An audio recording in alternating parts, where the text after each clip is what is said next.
You can, Gina, you can go ahead and tell me when you've let the attendees in, and I'll just get underway.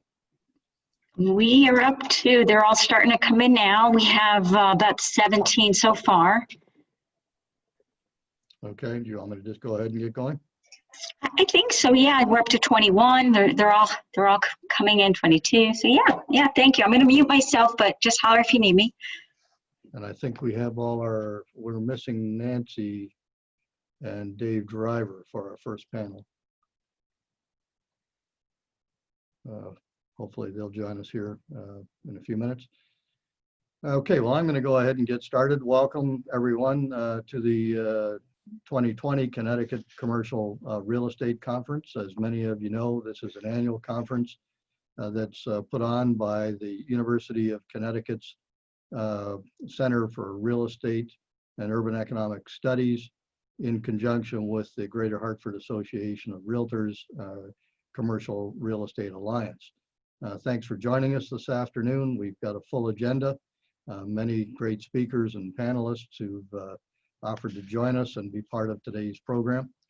Just a brief thank you to our sponsors.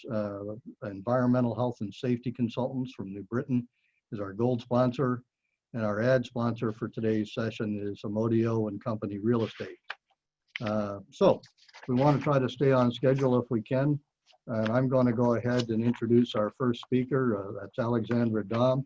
Alexandra is the Deputy Commissioner and Chief Investment Officer at the Department of Economic and Community Development. She helps in that role, helps drive public investment in local economic development projects and initiatives across Connecticut, including greenfield and brownfield commercial real estate transactions, public and private partnerships, urban revitalization efforts, and opportunity zones. Alexandra previously enjoyed a successful career in real estate, both in Connecticut and California. In California, she was a senior development manager at NHR Group and the founder and principal of Field Properties with 10 residential assets.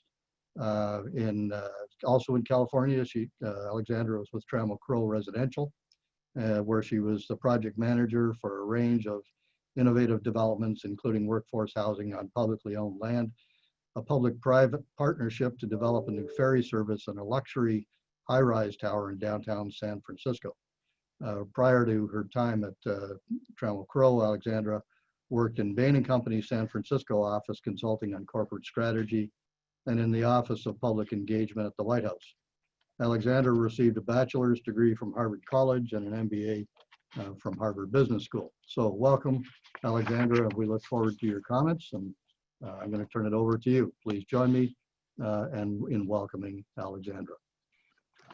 Thanks so much, Mike. I guess I need to shorten my bio on the DEC website to save folks some time. So thanks for having me, and it would be great to be in person because as that bio indicates, I love real estate. Folks love to talk about real estate, would love to be at a in-person event, chatting with all of you, but of course this will have to suffice. And because we're at home, I'm going to apologize in advance for my 2 dogs who will likely make both a visual and an audio cameo at some point because they follow me around and there's literally nothing I can do about it. So anyway, hopefully everyone has dogs with them and understands. Yes, we do. So jump right into it. So yes, Deputy Commissioner at DECD, and a little bit about DECD for those who aren't familiar is the mission very basically is for us to stimulate the Connecticut economy, and the main tools we have to do that, really focusing a lot on business development, both attraction and retention of businesses. And we also cover community, that's the C in DECD. So we cover arts, tourism, historic preservation, things of that nature. As the Chief Investment Officer, which is sort of a new title for us, but basically my job boils down to focusing on anything that is land-based. So whether it's infrastructure projects that DECD is involved with, or real estate projects, which I spend a lot of time talking with multifamily developers, mixed-use developers, and some of our funding mechanisms to help with those projects are the Brownfields grant and loan programs, which Mike mentioned, and also a lot of facilitation that we do for opportunity zone investments, just to name a few ways that we're tactically involved in real estate and infrastructure projects around the state.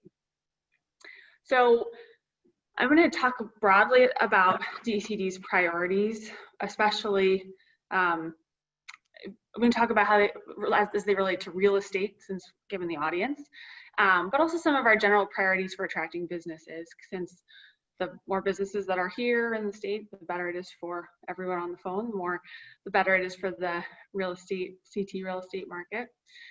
And unfortunately, no economic discussion today is complete without talking about COVID. So I'm going to interweave comments about COVID throughout as well, but I don't want to make completely COVID focused remarks, because a lot of the priorities for DECD and for this administration are going to be the same before, during, and after COVID. I don't want that fact to get lost. You know, there are consistent threads that we're working on throughout the pandemic. So you'll see, I will use the word, but I won't try to focus too much on it. So I'll start with the real estate specific trends and then go more broadly out to kind of just a general what we're doing to attract businesses and residents to the state.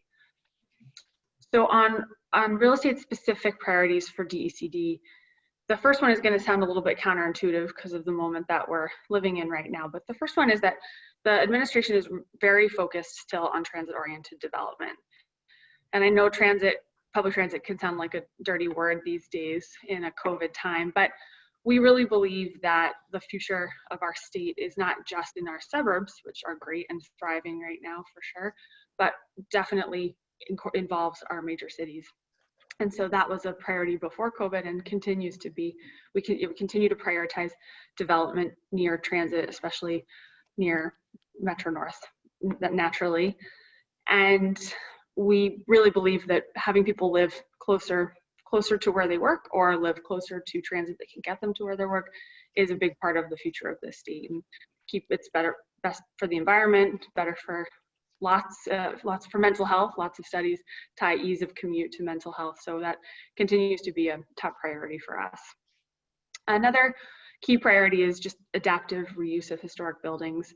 We all know, just like many of our New England neighbors, there's mill buildings, old manufacturing buildings, more than anyone can count across the state, that are a challenge, certainly a challenge to put into economic use again. You know, the building materials, the potential contamination. So we have a bunch of programs that help developers to make those budgets work, and we want to try to encourage to put those assets back into economic use. So we have historic tax credits.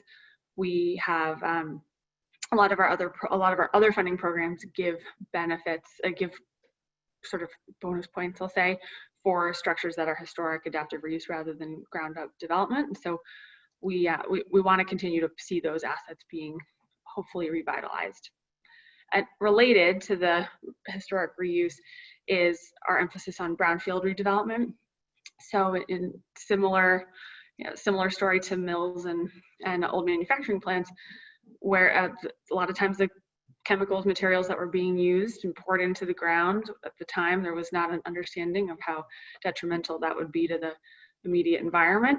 And we're now stuck with properties that it's really difficult for a developer to justify the cost to mitigate those environmental issues without help from the state. So we have a really robust program called the Brownfields program, which gives out grants and loans to developers to try to get those assets, and usually land, sometimes buildings as well, back into a use that it can.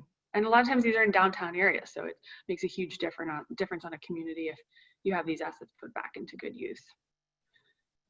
So Mike also mentioned opportunity zone investment, and opportunity zones obviously is largely led at the federal level, but Connecticut is also really determined to do its part to bring as much opportunity zone investment as possible as we can into the state. And so that generally means highlighting projects, properties that are located in opportunity zones to potential investors who may not have ever invested in Connecticut before, but who may be looking for looking for specific, large scale, specifically opportunity zone projects. And so we try to connect those dots and facilitate developers that, again, may not be familiar with the Connecticut market, and we try to get them into the market and help them to interact with the state if they've never done it before, help them navigate all the permitting and that's specific to our state.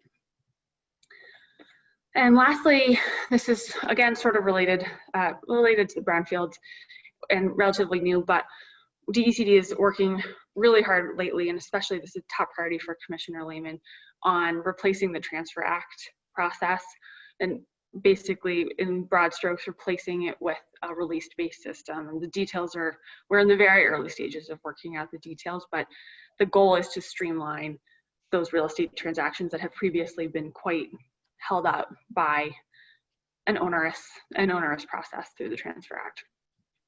So we're doing our best to facilitate, to categorize all of the activity that we do in sort of two functions. One is we are putting money directly into projects, and then we are also facilitating and advocating on behalf of just ease and speed of transactions whenever we can, whether it be permitting, whether it be sales and transfers. That is another area of focus for us, is to try to help get these things moving more quickly. So those are all, or I shouldn't say all, but those are the top real estate focused initiatives that we have. But zooming out a little bit, I just want to hit on some of the selling points that we like to, I guess, advertise or sell when we're talking to Connecticut businesses that are thinking about relocating, locating some or all of their businesses to Connecticut. And it's good to get the message out there. And if all of you can also be spreading it, we can all speak with one voice, which is great. So the first thing we like to emphasize is the cluster-based approach to innovation in the state, which creates really rich ecosystems for businesses to come and plug right into. So obviously Hartford and New Haven have both the Hartford area and the New Haven area have really benefited from that cluster approach of having higher education, private sector, and major medical institutions all within a fairly dense area.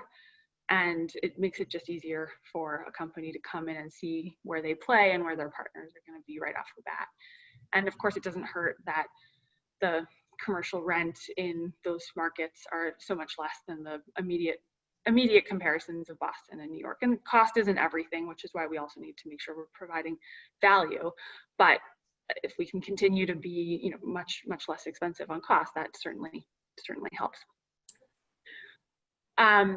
And then another thing that we're advertising a lot to businesses, and that I think this message really lands, is just that despite the fiscal challenges that every state and every municipality are experiencing across the country right now because of COVID, this is still an administration that's really focused on fiscal responsibility and on bringing private sector talent into the state administration.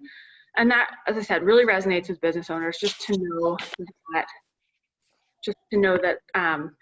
that there's a business-minded approach from the top down, and there's just a lot of ways that trickles down, and it's reassuring for folks that are business-minded who are coming into the state. And lastly, this is a particularly COVID-focused point, but the way that DECD and DPH, Department of Public Health, worked together over the course of the really most intense part of pandemic, sort of March through May, June, I'm really proud of how the state handled those stay-at-home orders, especially as it relates to our most immediate neighbors. Hopefully all of you noticed and appreciated that we did keep a lot of business sectors open, of course, under new, lots of regulations and keeping people safe. We did keep business such as real estate, manufacturing, and construction open so that largely business could continue, whereas in neighboring states, especially New York and Massachusetts, that wasn't the case. And I think that's an important point of where our head is at. Obviously public health is the #1 priority, but if we can also be business friendly at the same time, that's a top priority for us. And I think that speaks to business owners who know that the future is uncertain and want to know that we're going to want to know what the philosophy will be for whatever challenge comes. God forbid there's another COVID or something. It's nice to know that the approach from the top is again very focused on balancing the business and the public health concerns. So that's a little bit about businesses coming to the state. And then, lastly, just about attracting residents to the state. And this is widely covered in every press outlet, so I won't belabor the point, but Connecticut is certainly benefiting from some of the shifting consumer trends as it relates to where people want to live, what type of housing they want to consume. People are looking for less density, looking for, they're not emphasizing that proximity to downtown Manhattan, downtown Boston that they were before, as commutes become potentially less relevant. So I hope you're all seeing a good uptick in business for residential sales as a result. I know certainly Fairfield County is seeing it. There's a caveat, which is that I don't want to over swing the pendulum too far and say, okay, Connecticut's just the suburb state and that's what we're totally 100% gonna sell, because I think consumers will shift back a little bit towards wanting to walk to get their cup of coffee, wanting to walk to drop their kids off at school, that kind of thing. So we are excited about that trend while also maintaining our priorities on maintaining a healthy investment in our cities as well. So I guess to sort of wrap up, we've covered, we are focused on real estate development, both with direct funding and with an effort to streamline as much as we can private sector investment. We're focused on attracting businesses and good jobs to the state, and we're focused on attracting new residents to the state and just help our vibrancy continue. Hopefully folks on the phone have felt these efforts in their day jobs and will continue to feel the efforts. And hopefully this will be our winning recipe for Connecticut's way out of the pandemic.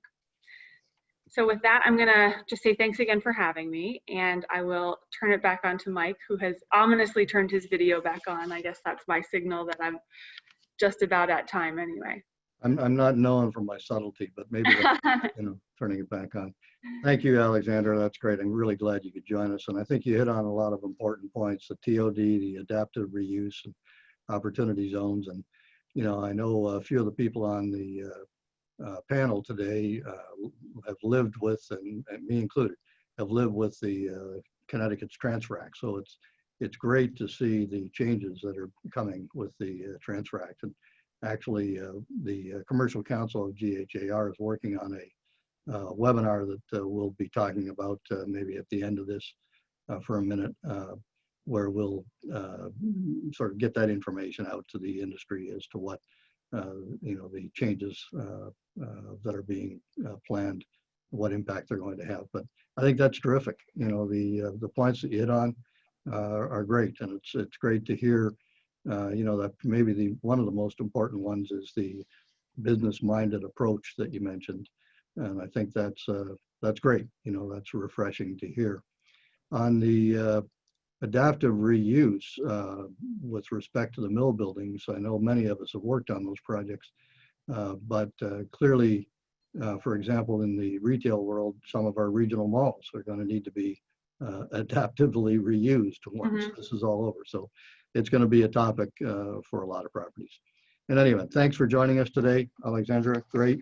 Hope you can maybe stay on and listen to some of the other speakers. But in order to try to stay on schedule, I'm going to go ahead and move on. So thanks again. Thank you. Next, let me introduce Professor Alex van de Minne from University of Connecticut Center for Real Estate and Urban Economic Studies. Professor van de Minne is the Assistant Professor of Finance and Real Estate at the University of Connecticut. He got his master's degree in engineering from the Delft Institute of Technology, and then began his PhD in finance at the University of Amsterdam. In 2015, he moved to MIT and founded and then led the real estate price dynamics platform. The REFDP created a number of the models that are now used by people that we all know, Real Capital Analytics and Zillow. And Professor van de Minne was the founder of a lot of those models, the development of a lot of those models. Professor van de Minne joined UConn in 2019 as an assistant professor, where he now teaches real estate investments and real estate principles. His research is published in peer-reviewed journals, including the Real Estate Economics Journal, the Journal of Real Estate Finance and Economics, and the Regional Science and Urban Economics Journal. So let me turn it over to Professor Van de Minne. Welcome, Professor, and I'll let you take over. Thank you so much. Hope you guys can hear me. Let's bring this to full screen. Hope I'm also sharing my screen correctly. Where's the share Looks screen good. button? Yep. Okay, Mhm. there you go. Yeah, so thank you for having me. I like to mingle with the industry crowd. I did it a lot back in Boston. I also have a good network in New York. I haven't really been able to jumpstart it over here because I started teaching and then this COVID thing started. So it really hasn't been a blessing. I'm not blaming UConn, but it's been a bit of a bumpy ride since I joined here. So, but maybe this could be the start. And yeah, thank you for having me. So I do want to talk a little bit about COVID. It's just more or less a title for what I'm about to talk. It's more about some time trends that I created. The background is I was a little bit disappointed. I was trying to look for commercial property price indicators, like whatever, prices or certain risk measures or whatnot. And I couldn't find anything. I could find some things in housing, but not so much in commercial real estate. So what I mostly want to talk about, that I wanted to show today, is a little bit of the background, what happened with COVID to the economy. And then I just want to look at some lines. That's what I call them, some price indexes. I'm focusing on Hartford and Stamford, separately. So I'm going to look at some commercial property price indexes there. I haven't been able to find them online, so this might be the first that were created. I actually spoke with the guys at Real Capital Analytics, and they indeed don't produce them. But I'm also going to look at some risk measures. I'm going to look at some longitudinal risk. So that means how accurately can you predict your returns? I'm also going to look at the idiosyncratic risk, which means that how good are you able to appraise your property? So in other words, you think you're going to sell it for a certain amount and then you sell it for either more or less. And how much more, how much less, that's sort of a risk measure for idiosyncratic risk. I'm also going to look at liquidity risk. I haven't been able to produce that for Hartford and Stamford. I need a lot of data for that. So unfortunately, I'm going to focus there in New York and Boston. There's just no other way. And I want to wrap it up more generally talking about sort of for the foreclosures we've seen so far, not in this area specifically, but also overall. But that's more used as a wrap up to say what I think is going to happen with COVID and the impact on real estate. I also, by the way, for people that are interested, I have a paper on opportunity zones, but I didn't know a lot of people would be interested in it in these times. So I didn't include it for now, but you can look up my name and you'll find some research on that as well. So first of all, I just wanted to talk quickly about what it has been doing to the economy. You can see if you look at the GDP, we've seen it really tanking at the end. So pretty sharp drop there, which is kind of unusual. Even during the GFC, you can see that the drop, at least in points, wasn't as large. I'm not sure percentage-wise, but it's been a big drop. This, by the way, is just from the Fed. These numbers, you can download these whenever you see this logo Fred. You can find these online. There's unemployment. We've seen a huge spike in unemployment. It's been reported widely, so I assume you already know this. But in contrast, the S&P 500 is a little bit of a weird one, right? Because yeah, we had the huge drop. I think it's the biggest drop recorded in history, or one of the biggest drops. But it sort of recovered, like back to usual. Admittedly, it's been going down a little bit lately, but still, the S&P sort of gives a counter argument that maybe this coronavirus is not so bad. Of course, the first thing everyone tells me is, yeah, but it's mostly the tech stock that has been going up. Other companies are in trouble. It might be true, but I still think this is sort of interesting to see that that stock markets almost aren't affected at all. And if we look at the RCA CPPI, so the Real Capital Analytics Commercial Property Price Index. By the way, this was one of the products I created, the CPPIs for them. But anyways, you can see here this interesting, is it affected or not? You can see a bit of a slowdown. All my numbers, by the way, go to Q2 of 2020. I just got the data in, I mean, literally today for Q3, so I didn't have time to update everything. But still, it's interesting to see, yeah, it's sort of plateaued, but it's also not really going down, right? So, but that's national, right? So what's going on? So next what I want to do is I want to estimate some of these indexes more on a regional level. But first, yeah, I've also included housing. Again, housing is not my real interest here, but it can give you an idea. And also with housing, you can see this is the Hartford area. This is just a Case-Shiller index that's available on Fred. And you can see also housing didn't really go down. In fact, Hartford is actually doing okay-ish the last year or two compared to before. It was just plateauing, so that's kind of surprising. And if you look at Stamford, it's slightly different, especially in real terms. If you take inflation out of here, I don't think property prices really moved in Stamford or even went down a little bit. So that was sort of surprising. I thought the Hartford was the worst. That's what everyone told me, but it seems like Stamford's even worse. Again, this is a bigger metro area, so don't blame this on Stamford specifically. It could also be Bridgeport or Norwalk in this case. But yeah, that's for housing. And if we look at commercial real estate, so these are the indexes I ran for this meeting. Hartford actually have seen a pretty steep recovery relatively, in the sense if you look at the index points, about 20% in 10 years. So it doesn't sound like too much, but it's basically it was in the same level as the previous peak. This is all in nominal terms, and again, this is the capital gains index, so this doesn't include the income component. If you include the income component, of course, it is going to be above the previous peak. If I look at cap rates, it's about 5% for commercial real estate. But lately, we have seen that's been going down a little bit. This is a pretty considerable, significant change in trend. And it's been going on longer than before. So you've seen, if you look at the index closely, you've seen some sort of false negatives before where it goes down a little bit here, a little bit there. But this has been pretty long now, longer than what has been going down previously. But still, it's not too bad. And it's been going on before COVID, by the way. So also here, I cannot really say that COVID had really an impact on prices, because this is a trend that seems like, if you extrapolate it from previously, it's just been going down for a while now. So Hartford is, going steady, not in the right direction, but it's going steady. And if you look at Stamford, slightly different. Stamford never reached the previous peak, and it sort of plateaued in 2016. Again, the capital gains, not total returns. So we see that prices more or less just stalled, which is not a good indication, because again, in real times, it means it's been going down. But yeah, these have been sort of the indexes, so that they look closely alike. If I flip back and forward, you can see they look closely alike. The index levels are slightly different. There's been more of an up and a down and an up in Stamford, because in Hartford, it only goes to like 120 over here, whereas in Stamford, it goes to 160. So the swings have been larger. We'll also see that when we go to the risk measures, by the way.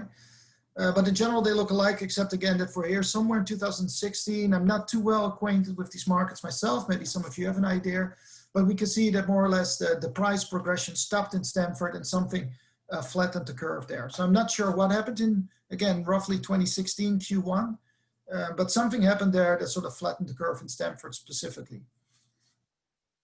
Next, I want to look at some risk measures. Shortly, again, want to explain what these are. I already tried to do before. So if we look at the left axis, and which corresponds to the red line, that's the noise.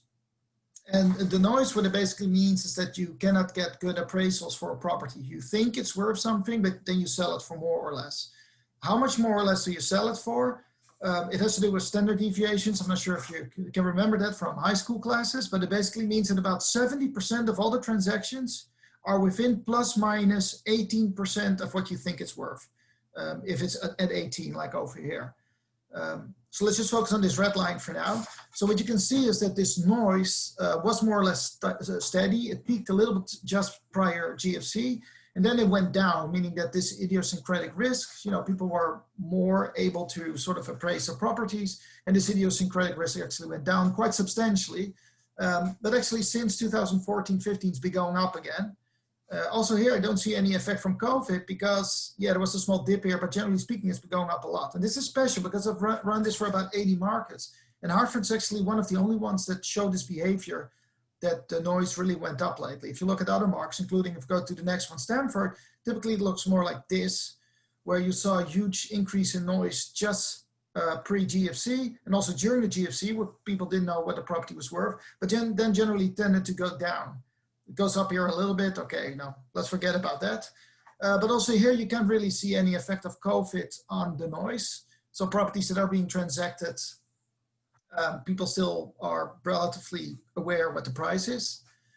If we go to the black line, back to Hartford, the black line is again, how well can you predict what your return is going to be? Capital gains, again, not including income. Maybe I should have mentioned this before. This is all based on data from Real Capital Analytics. I still have a good working relationship with them. They focus on transaction prices, right? So this is all transaction price based. So here we actually, so this means like how well can I predict my future income from capital gains? It could go up, down, but how well do I know where it's going? And this is something we see generally that's been going down, meaning that, and by the way, this relates to volatility in stock market returns. But anyways, we can see that's been going down for a while now.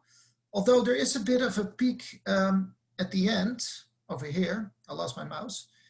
But if you look closely when this happened, this already started at the end of 2018, start of 2019. Again, this goes to Q2 of 2020. So you can't really blame this either on COVID. And in Stamford, there's even less of a bump. And this again is more general what we see in the markets, that it's just sort of trending downwards. It's also something we see typically with this, this longitudinal risk measure that we call signal. So there's also not really any effect that we're seeing or that I can sort of generalize to what's going on now with COVID. Quickly, I want to go through liquidity, like what I mean by liquidity. With liquidity, I've also developed this back at MIT. You can actually find these indexes for different cities on the MIT's Price Dynamics platform. They're freely available from there, also using RCA data.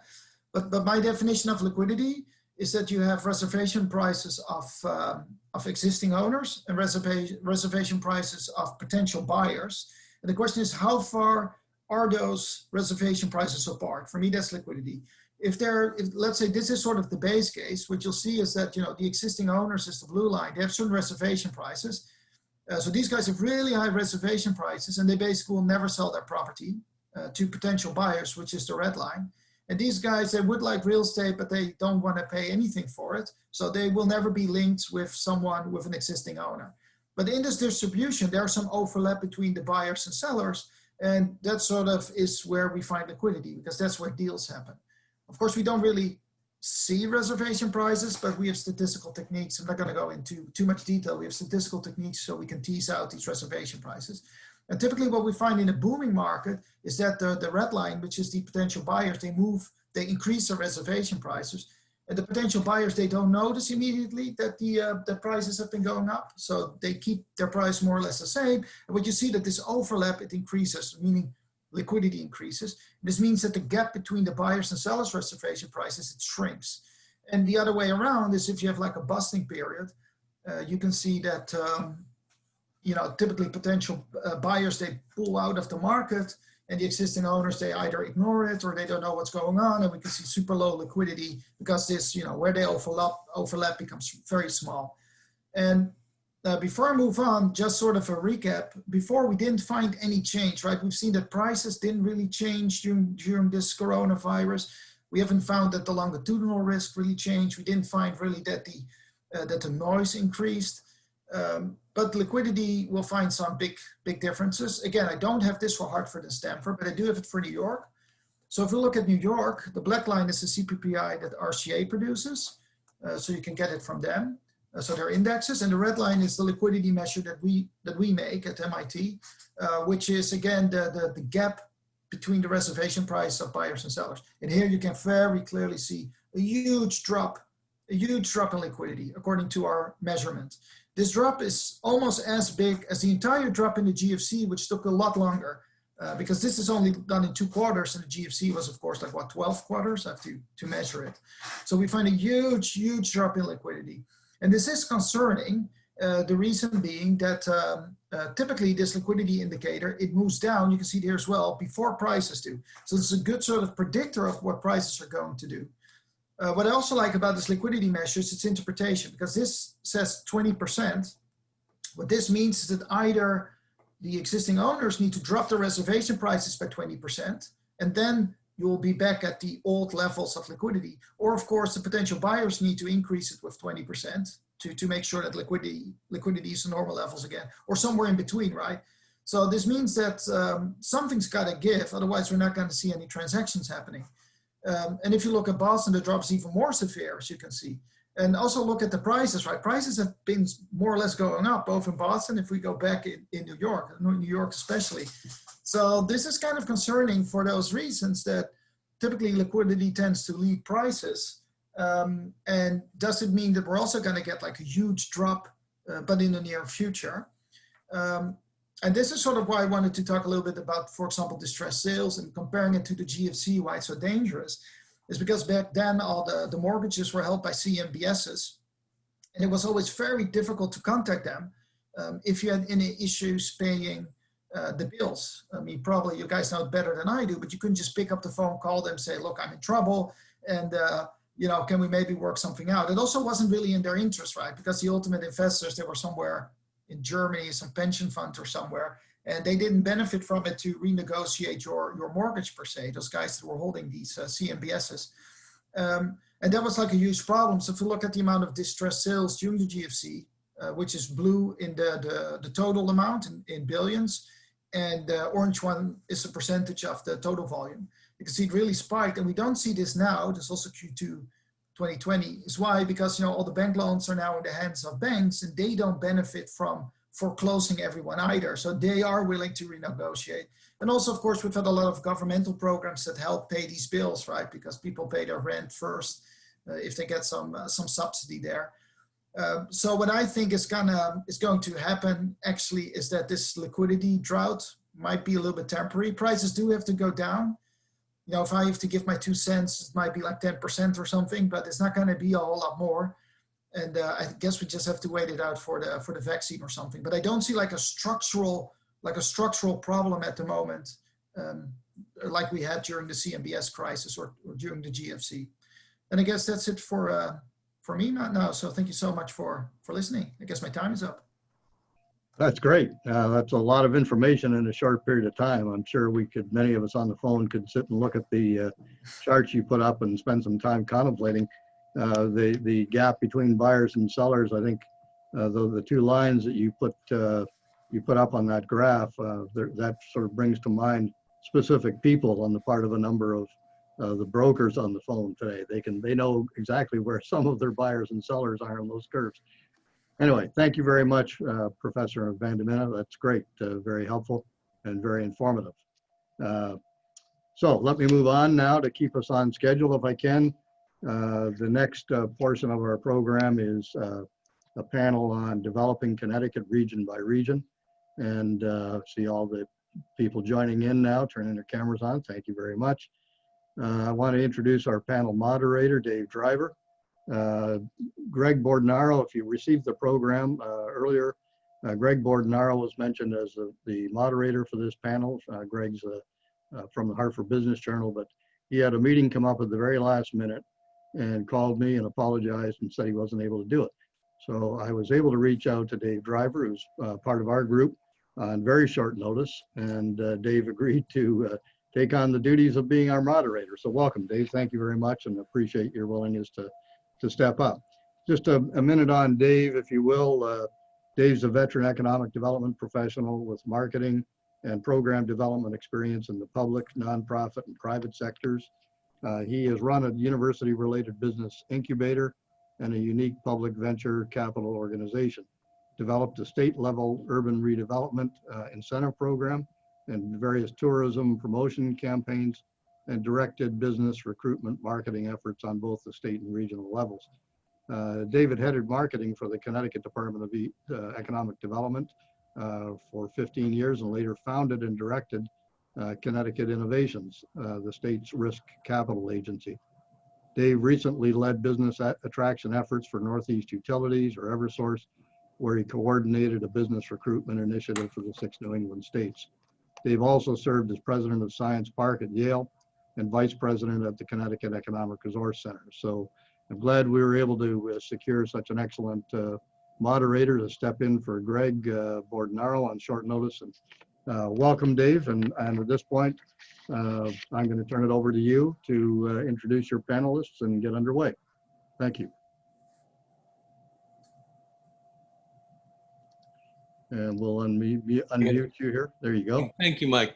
I'm lucky that Greg kind of did all the homework first, so that I have the benefit of his work, even though he can't be here. So Greg, thank you very much.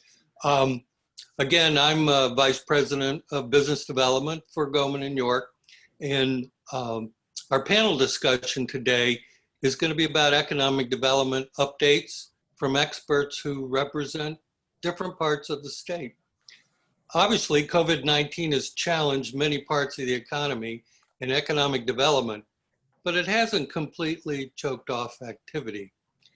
Various parts of the state are seeing economic development projects get off the ground, and our panelists today will help us identify where the biggest opportunities and challenges exist.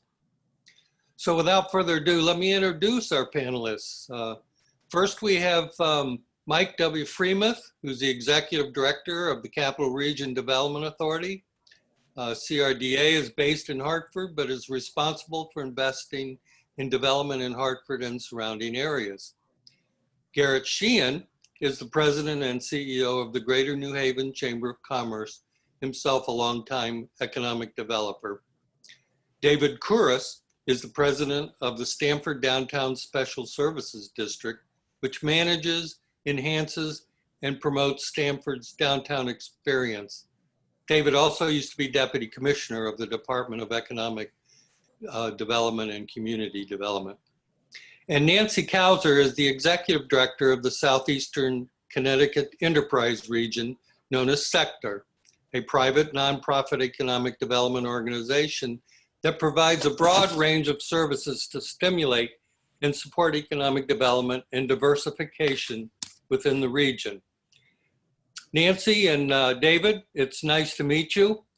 Garrett and Michael, it's nice to see you again. So I think the panel will go on for about an hour and 15 minutes if Michael lets us. We'll be taking questions from the audience. So if you are on this Zoom telecast, feel free to submit your questions and I'll do my best to have them part of the panel. I'm going to start by giving each panelist 5 minutes to talk about who they are, what they do in their state, and the state of their economic development, particular regions, and how COVID has impacted them. So why don't we start off with Michael Freeman from CRDA. Hello, Mike. How you doing, David? Long time. Yeah, I know. Hey,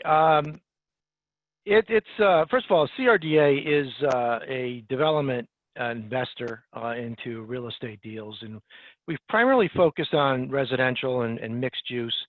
But over the last few years, we've gotten a little bit deeper into the broader industrial marketplace and to some extent the commercial marketplace. So I'll try my best to give you a little insight as to what we see happening here in Hartford and the immediate region, and then be happy to follow up on any of the questions from there. It's interesting at this time in the office market. I think for the most part it's been on hold. We were seeing a lot of activity just as we turned the calendar over back 8 months ago now. But really, decisions have all pretty much been on hold. I have talked to a few landlords who have approached leases to see if they can reopen them and push them out, renegotiate them. And what they're finding is those tenants, once they open them up, want to reduce their space. So that's a bit of a fool's errand to some extent, and I think that's probably died off in the last few weeks.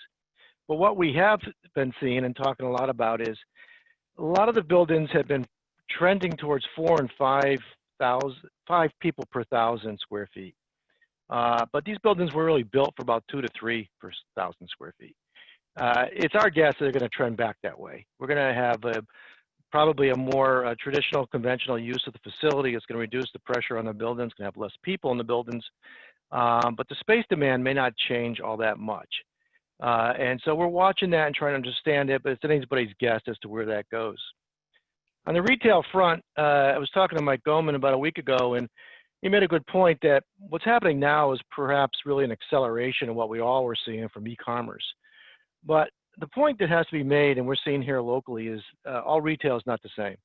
Obviously, grocery stores, home improvement stores, auto stores, dollar stores, they're all doing okay, doing maybe a little bit better. But traditional retail in the sense of clothing and shoes and personal items has been really defined differently to us. So we have to understand that. The second thing that we're seeing is retail that is service-based, a retail that is tied to a facility, is going to ebb and flow with the activity in that building more so than the general marketplace that may be classified in.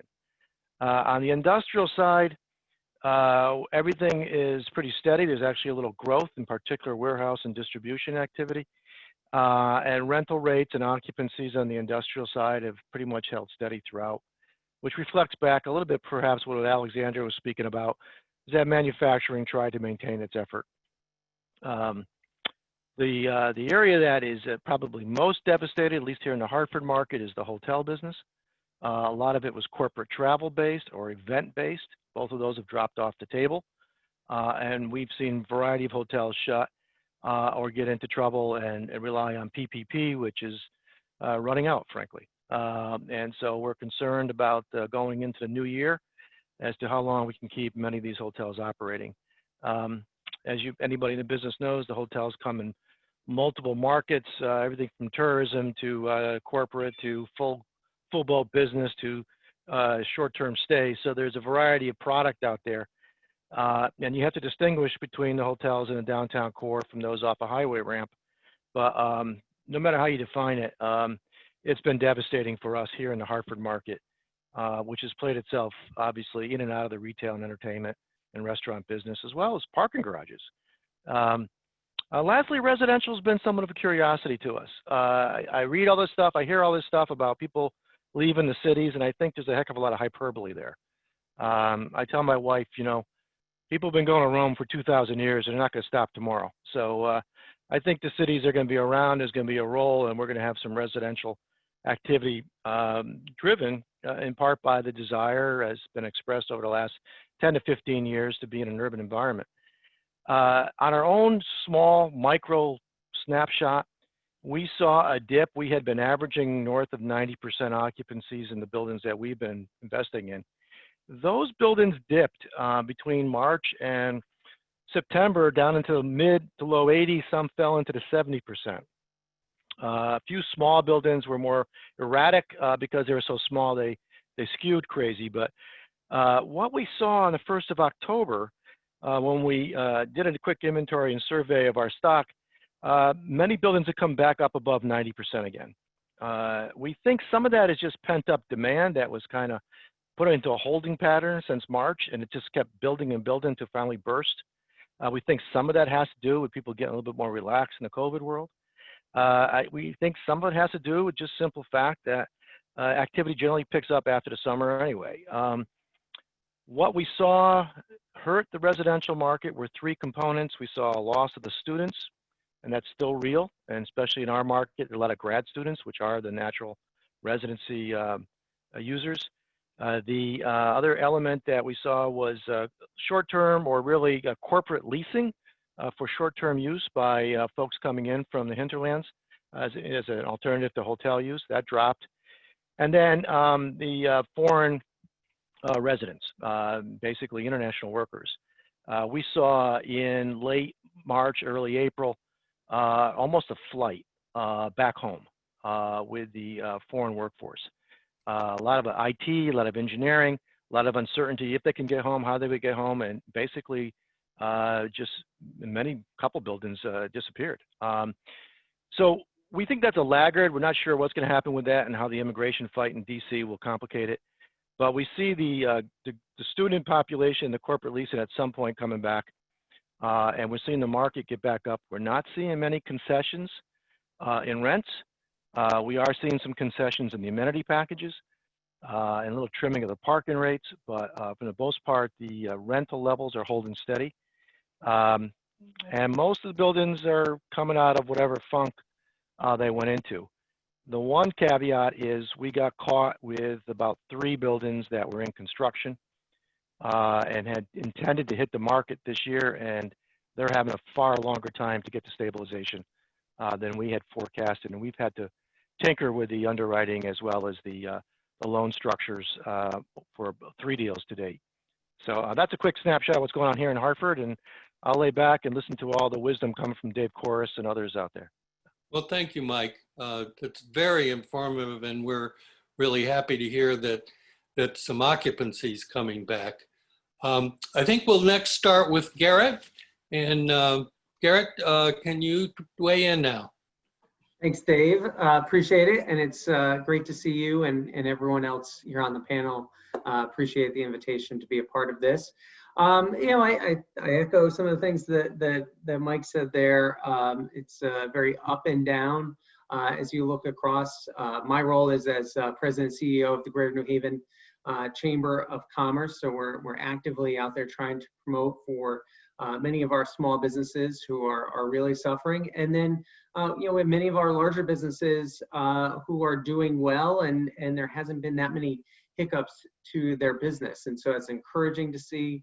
We still see opportunities where they're trying to hire people, and even in a job market that has lots of unemployed people in the labor market, there are still challenges when you're addressing skills gaps for particular positions. At the Chamber, we are very much focused on economic development. We do all the regular Chamber things of supporting our businesses, public policy advocacy, but economic development is an area that we try to focus on. We have a full-time position that focuses on business retention and expansion. And so we just wrapped up our first year of that program where we did 82 business visits, really detailed information. And what was most encouraging out of doing that was we found 6 economic development projects. So these are companies that were looking to expand. They were, in most cases, kind of working on their own, hadn't contacted anyone with the state or even the locality. So it was exciting to be able to kind of uncover those projects and then have an opportunity to be part of that conversation. Now, some of those were pre-COVID, so they're on a little bit more of a hold standpoint, but a couple of them have come up afterwards. And again, they're just evaluating Connecticut versus other places. And what we find is that it's so important that someone from the state, someone from one of our regions is involved in those conversations. I think too often businesses are choosing Connecticut versus other locations, and they're not hearing about all the great benefits that we have here in this state. My other role, and I think one of the reasons I was brought on here is that I'm currently president of CEDAS, which is our Connecticut Economic Development Association, and that's our association of professional economic developers from across the state. And I'll just say for the economic developers who have kind of been all hands on deck as we've dealt with the pandemic and trying to figure out the right place to interject and support our businesses. I know in so many of our towns, a lot of that work has been around zoning and making changes to be able to allow businesses to do different types of things, just like the outdoor dining. If I zoom around New Haven and our region goes all the way up to Wallingford and Cheshire and out to Guilford, Madison, and Milford. In New Haven and in so many of the downtown districts or tightly condensed business districts, it's a real struggle during the day. There's definitely life at night. Outdoor dining has been tremendous. I think it's something that's here to stay. People love it. It brings cities, different neighborhoods to life with all the outdoor dining options. But really the problem is a lot during the day in that you don't have the foot traffic, particularly in New Haven. As Mike was saying, a lot of the offices operating well below capacity, and it's very slow in getting people back into the office. The universities in New Haven are a huge part of the city, and they are back, and I'm cautiously optimistic because they've had a great track record so far. I know they've invested millions of dollars into testing and making changes to their facilities. And unlike what we've seen so far across the rest of the country, and this stuff changes day to day, but it seems the approach that they've adopted has been fairly successful. The challenge though is, and as I talk to small businesses, just the students being back does not mean that all of the economic activity is back that comes with them, because you're not having the parents' weekend, you're not having all of the other visits that go along with it. You're not having the other professors and conferences that occur. So while it's encouraging and it's an important first step, we're still a ways away from getting that full boost.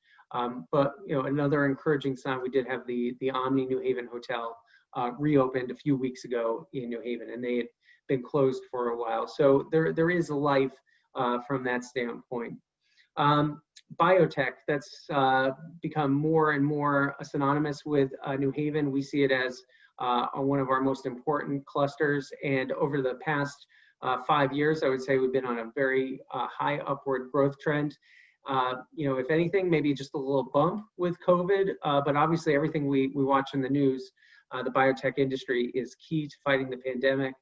We've had many local companies who have been either on the testing front, the therapeutic front, and I know that even in the hospital system, they've been doing some of the vaccine trials. So that cluster is doing well. I know some of the delays they suffered were they had to put clinical trials, things like that, on hold for a while, but it hasn't changed their overall trajectory or their hiring plans. And many of them still have positions that need to be filled or are looking at expansion opportunities that are going on right now. Distribution is the hot area from what I've been told in talking with developers. If they have a warehouse, it moves very quickly. Amazon was the big impact in our region in North Haven. They opened up last year, and in speaking with officials there, they started with 3,000 positions and they're up to 6,000 right now. And I said, what caused that? I mean, was that always the plan? And it was the plan, but it happened a lot faster because of the pandemic. So a ton of jobs right there at Amazon. Obviously, it's a seasonal business as well, and we're getting into their key season. But just really impressive with the hiring that's happened there. And it's an incredible facility. And then manufacturing, we have a lot of manufacturing in our region. And I would say that the manufacturing has kind of been generally flat. You know, I'm just giving a large anecdotal, but as I talk to many of our manufacturers, they've seen some periods of dips, and then they've seen some periods where they get big orders. And so I don't think that they've had the huge setback generally. You know, they're not also getting lots of large contracts coming in. So I'd say generally speaking, on a broad scale, it's been fairly even and neutral for them. The last thing I'll just talk about, I did at the beginning of the pandemic serve on the Governor's Reopen Council, and you know, I know today is phase 3, so we're allowing more people into restaurants, up to 75%, also arts and entertainment, performing arts centers, and banquet halls as well. And so I think it's encouraging that we're able to reach this point, especially with the cold weather coming. I know the restaurants are really going to be in a difficult spot when they have to close down that outdoor dining. It's challenging times. I want to give a lot of credit to the governor for sticking with the plan. I mean, I know that we are seeing upticks right now across the state. Many of the indicators have been higher, especially over the last 2 weeks. But we feel like that we've been in this long enough. We know the things that we need to keep doing. It's a lot of individual responsibility so that we can keep business going. And so having the opportunity for businesses to be able to open, and it really is the human activity, not the business activity, that drives this virus. So we want to make sure that as we continue here, and obviously staying safe, that we can continue to have things that are open. So I appreciated the opportunity to be on that committee earlier that closed down once we got most things open. So I'm not involved in it anymore, but I just am an advocate for as long as we can do things safely, that we continue to give businesses the opportunity to be open, and then let people make their own choices. We're not going to see full economic activity until everyone feels safe and confident, and that likely won't be till there's a vaccine out there. So we need to understand that, but also having the opportunity to have the activity. So Dave, thanks. Oh, well, thank you, Garrett. You've got quite a diversified portfolio there to handle. Okay, David, would love to hear about our big city in the Fairfield County and right on the border of New York. How are things with the downtown? Sure. Thanks so much, Dave, for moderating and stepping in at the last minute. And thanks to my panelists. It's always great to be in such august company. Nice to see you all. You know, a lot of what Mike and Garrett said is true down here. And I think I'll try and focus a bit on the minor things that I think differentiate what's going on in southwestern Connecticut and Fairfield County but also a bit about sort of what we learned as an organization dealing with this crisis and how we're going to try and use that going forward. As was mentioned, I'm the president of Stamford Downtown. We're the business improvement district down here. We represent about 525, 550 properties, all clustered around the north side of the train station in the core of the city, but obviously work closely with partners throughout the municipality and up and down the rail corridor in Southwest.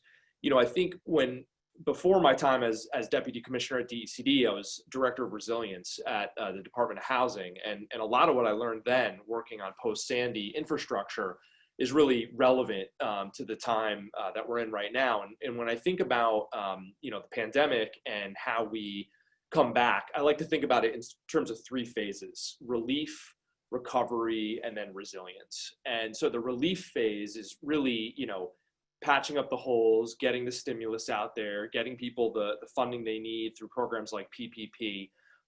And I don't know that I'd argue that we're actually really out of that phase.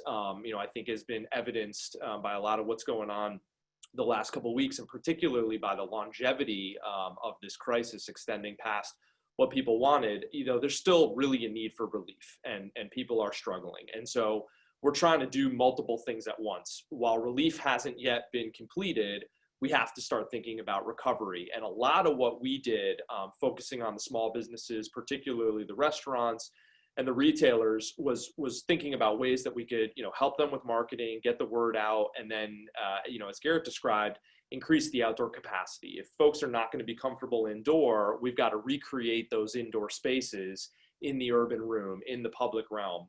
And we worked really hard to close down streets, to convert parking spaces into outdoor dining, to work on creative solutions in landscaping and tents, trying to make it feel comfortable.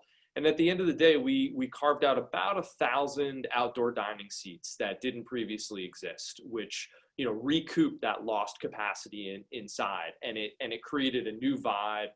We created an environment called the Bedford Piazza, where 7 restaurants have a big shared outdoor dining space.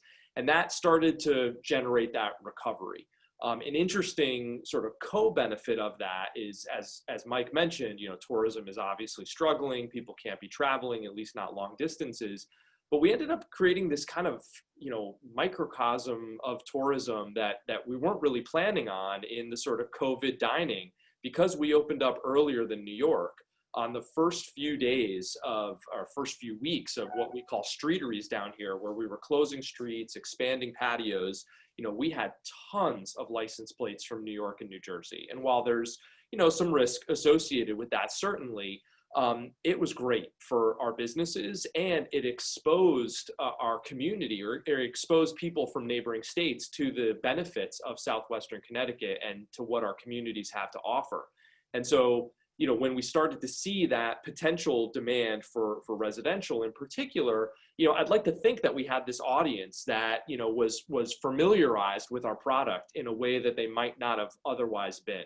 And we've all heard the numbers, you know, the greater than 10,000 folks that have changed their, you know, their residency, their permanent residency from New York to Connecticut.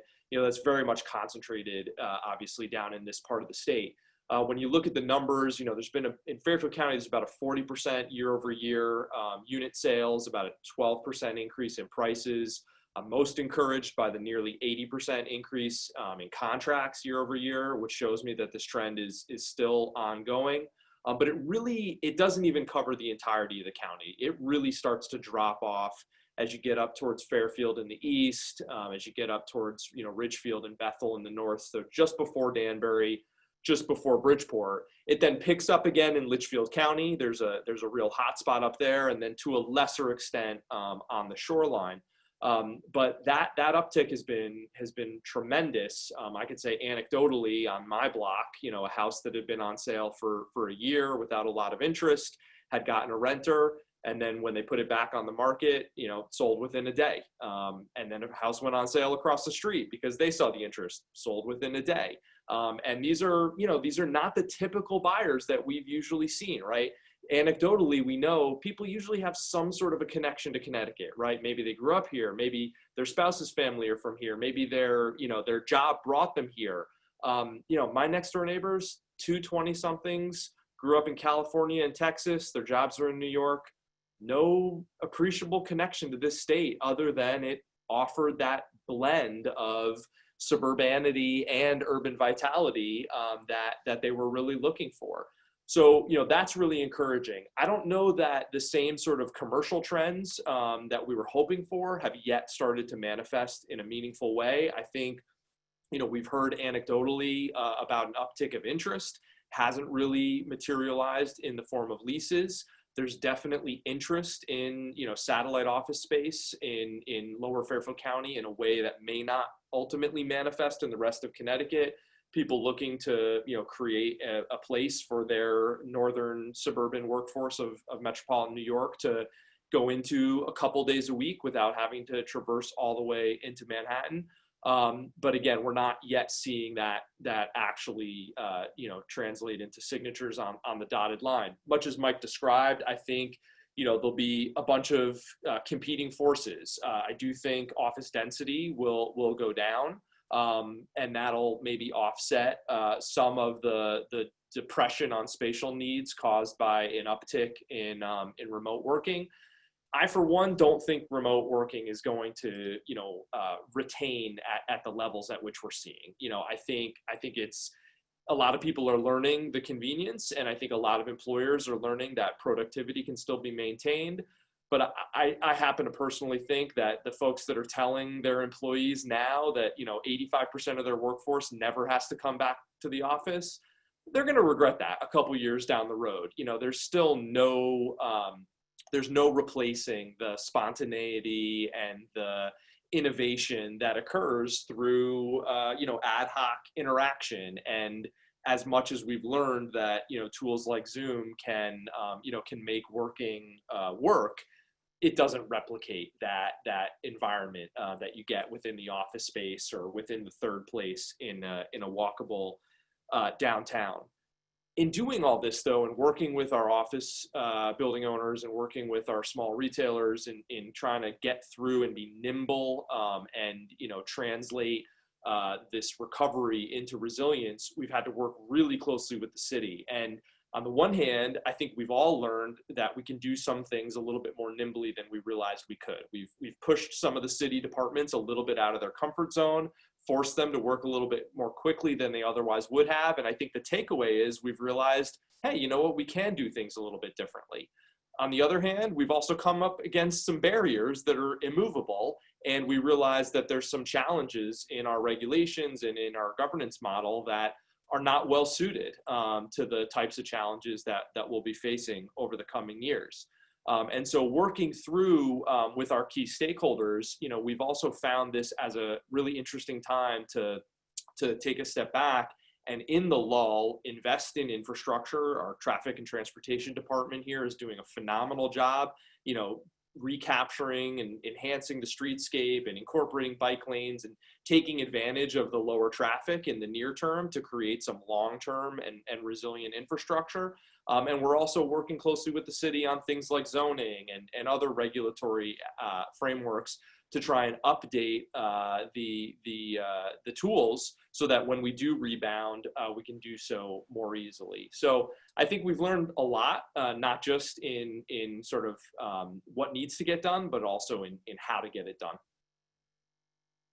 Okay, David, thank you. It looks like that Stamford's going to continue to be a bellwether for how this is going to play out in terms of what the New York residents and companies might be up to. So I appreciate your insight on it. Nancy, we don't want to forget about Southeastern Connecticut, or what they once called the other Connecticut, and would like to hear from you now on what that edge of the state is experiencing and looking forward to. Absolutely, and it certainly is hard to bat cleanup with this incredible panel, so thank you for having me here. I'm very honored to be here. So my name is Nancy Kausler. I'm the Executive Director of Sector. We do regional economic development for our region, primarily by being the conduit for EDA for regional projects that would like to receive that funding. We do general economic development work throughout the region, including recovery work, small business lending. We have an SBDC counselor here. And we also run the state's Procurement Technical Assistance Center, which we just found out our counselors were able to bring in $200 million in government contracts to the state this year, which was really exciting. We're busier than ever. So in our region, manufacturing has never stopped. So obviously with electric boat and defense contracting, it never shut down. Manufacturing jobs in our region have increased 11.3% since 2015. So it really is our leader. We have some cool things happening. Obviously, Pfizer is helping to develop a vaccine. We have a local business, Genesis Diagnostics, that developed a COVID test that's been deployed across the state and nation and will be used at Bradley Airport. Their small business has tripled their employment. It's just an amazing success story. We have farms here that have done really cool stuff. So as people have been stuck at home, not able to really go out to restaurants, we have a local collective that decided to gather produce from their own farm and neighboring farms and sell it through an online marketplace. We have a farm that decided to grow their beef industry because people really had a demand for that. So we're really seeing some really cool upticks in business in our region. Our lending volume is robust. Residential, commercial, and auto loans are booming here. Delinquencies remain low. We were very concerned about our loan portfolio, but what we were fearing has not materialized. We really are at the same collection point that we were pre-COVID. Of course, we've had to work with our borrowers, but it's really been very successful. Our housing market is booming. So like David mentioned, we have an influx of people from New York and Boston that are buying, especially along our shoreline. Our median price is up by about 15%. There are a number of cash deals happening because properties are turning over so fast. We have about 5,000 new units, mostly attached units that are permitted, another 5,000 in the pipeline. That's being led by hiring of electric boat. And I mentioned our waterfront areas they're pretty cheap compared to the rest of the nation. So it's a very attractive place to be. We do, however, see a lot of desperation. We are a tourism area. We have 2 casinos. We have Mystic. We have waterfront. So that industry has been decimated. Our region lost 11.7% of its jobs during COVID as compared to about 7% for the state. And most of that is in the hospitality, tourism, culture, arts. And supply chains are tight. It's something we should have contemplated, but we've had very successful businesses have to shut down because they can't get supplies. A really great bike shop, for example, in Norwich had to shut. They could not find bikes, they could not find materials despite having an unlimited source of business. So they had to shut. And we're seeing that the tightening of the supply chain. But I think like my colleagues said, we have a lot of really good people working together to provide the help possible. So certainly recovery help right now in terms of helping people access what's out there, helping people ask for help that they didn't know was out there. And organizations that were traditionally competitors are working together. It really is all hands on deck, which it normally is for economic development anyway, but I think is now more than ever. So I think my colleagues covered just about everything else. And I know there's a lot of questions that people have, so I'll just end with that. Well, thank you very much, Nancy.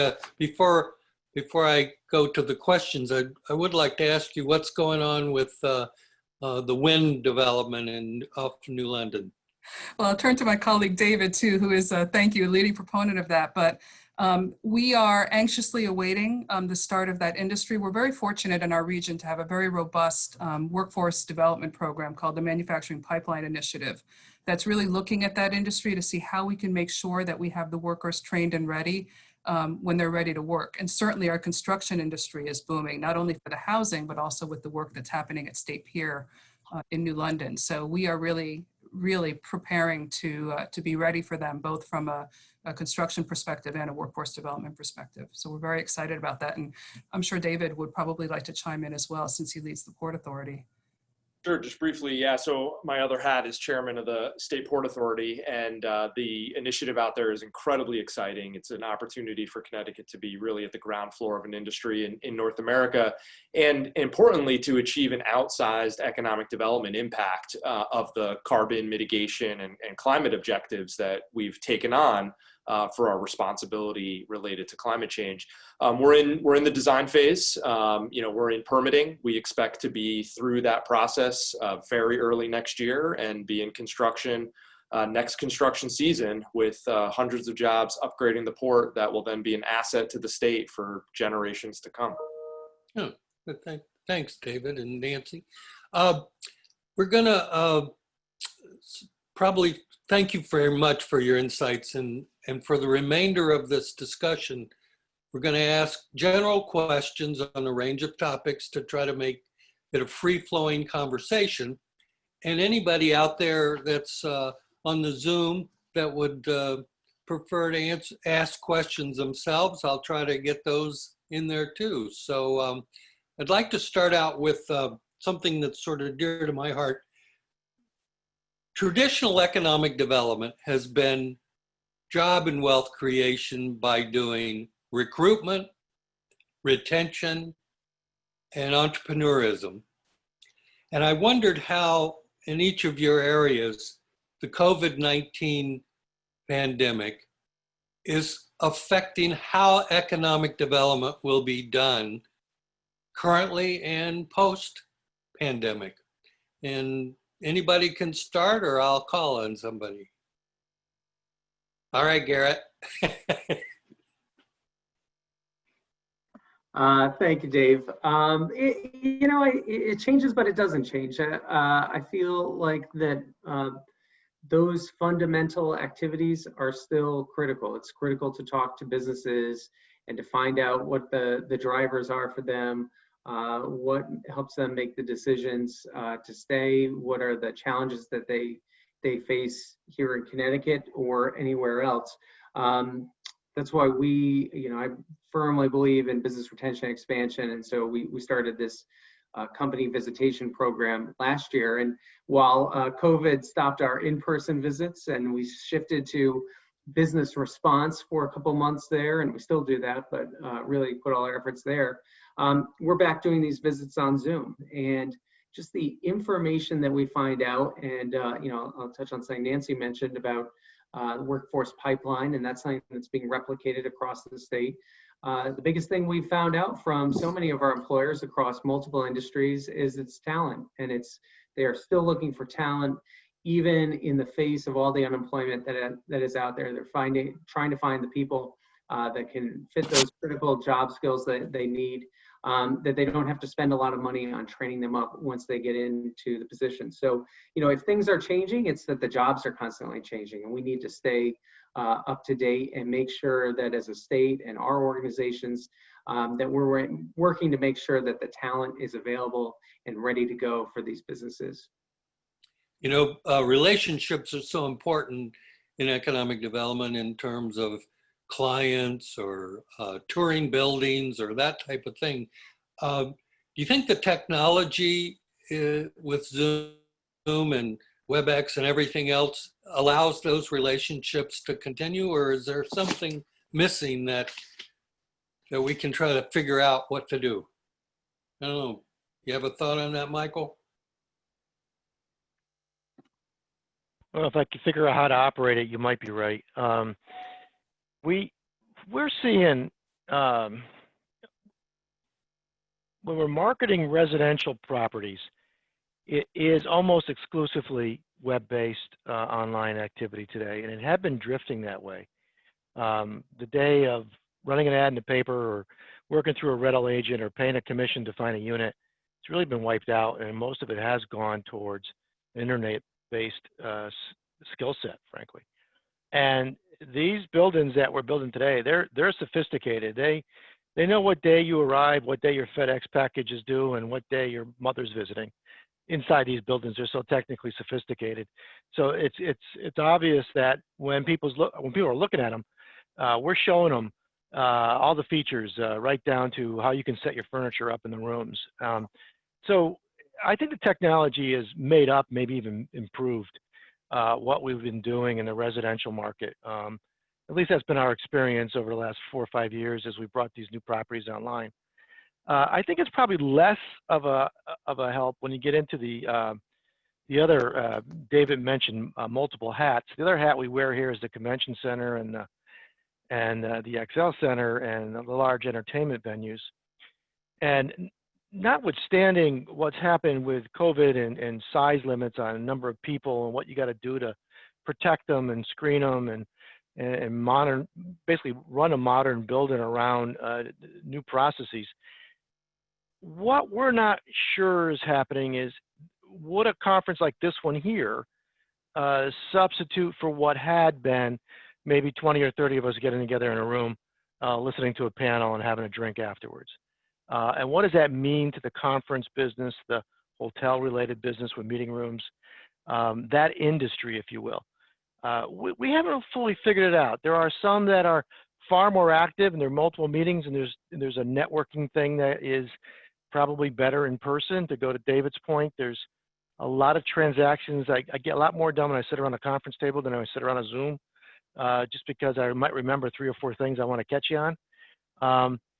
But we're not sure what it means to the conference convention business and that trade, and how it correlates into the hotels and restaurants and parking garages that have lived off these buildings.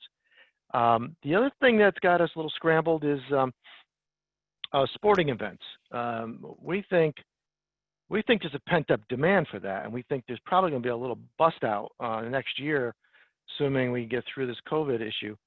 Well, we may well see increases in attendance and increases in just the F&B activity, the food and beverage revenues, the ticket revenues, the parking revenues, and the level and number of events.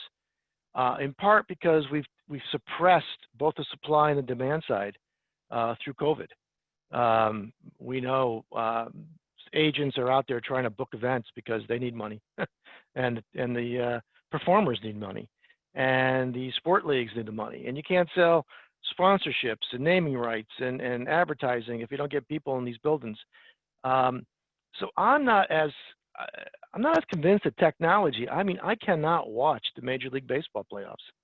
They do nothing for me. And same in NBA. Oh, I'd even forgot Stanley Cup was playing.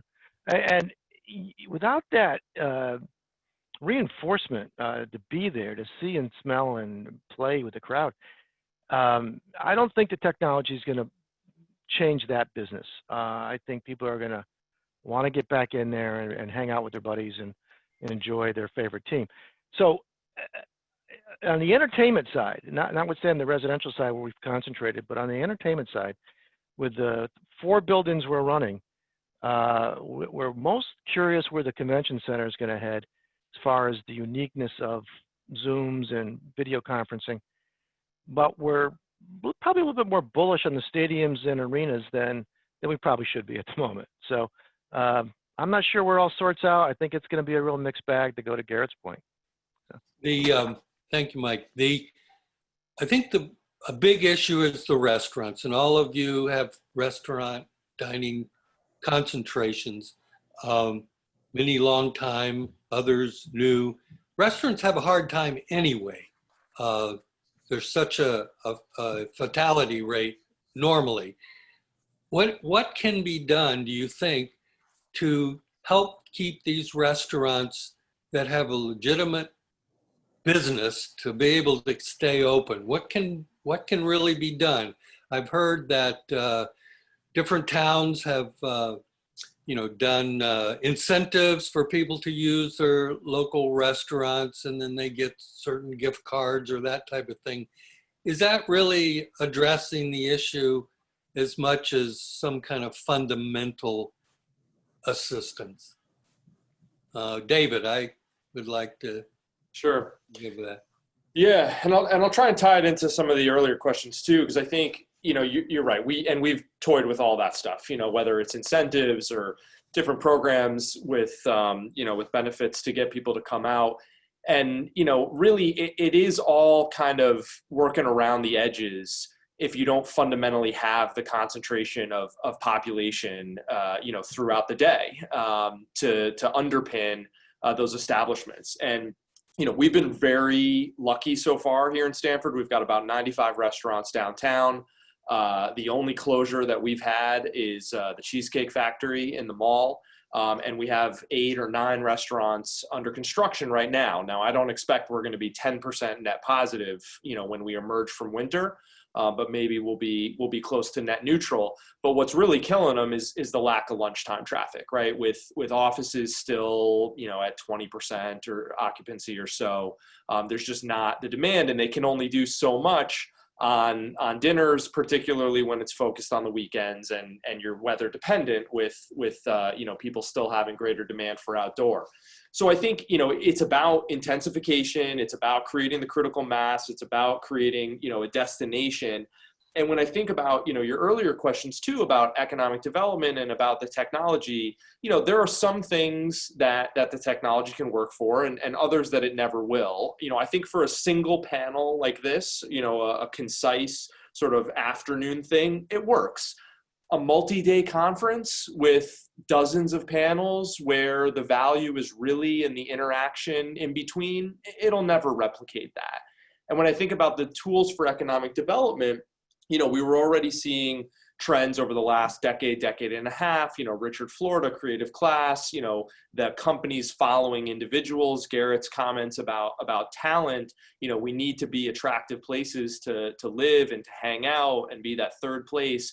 And that will breed job creation. Now with remote working, whatever magnitude it ultimately, stabilizes at, it's just all the more important that we create places that have vibrancy, vitality, concentration of restaurants, places to hang out, parkland, robust streetscapes, et cetera.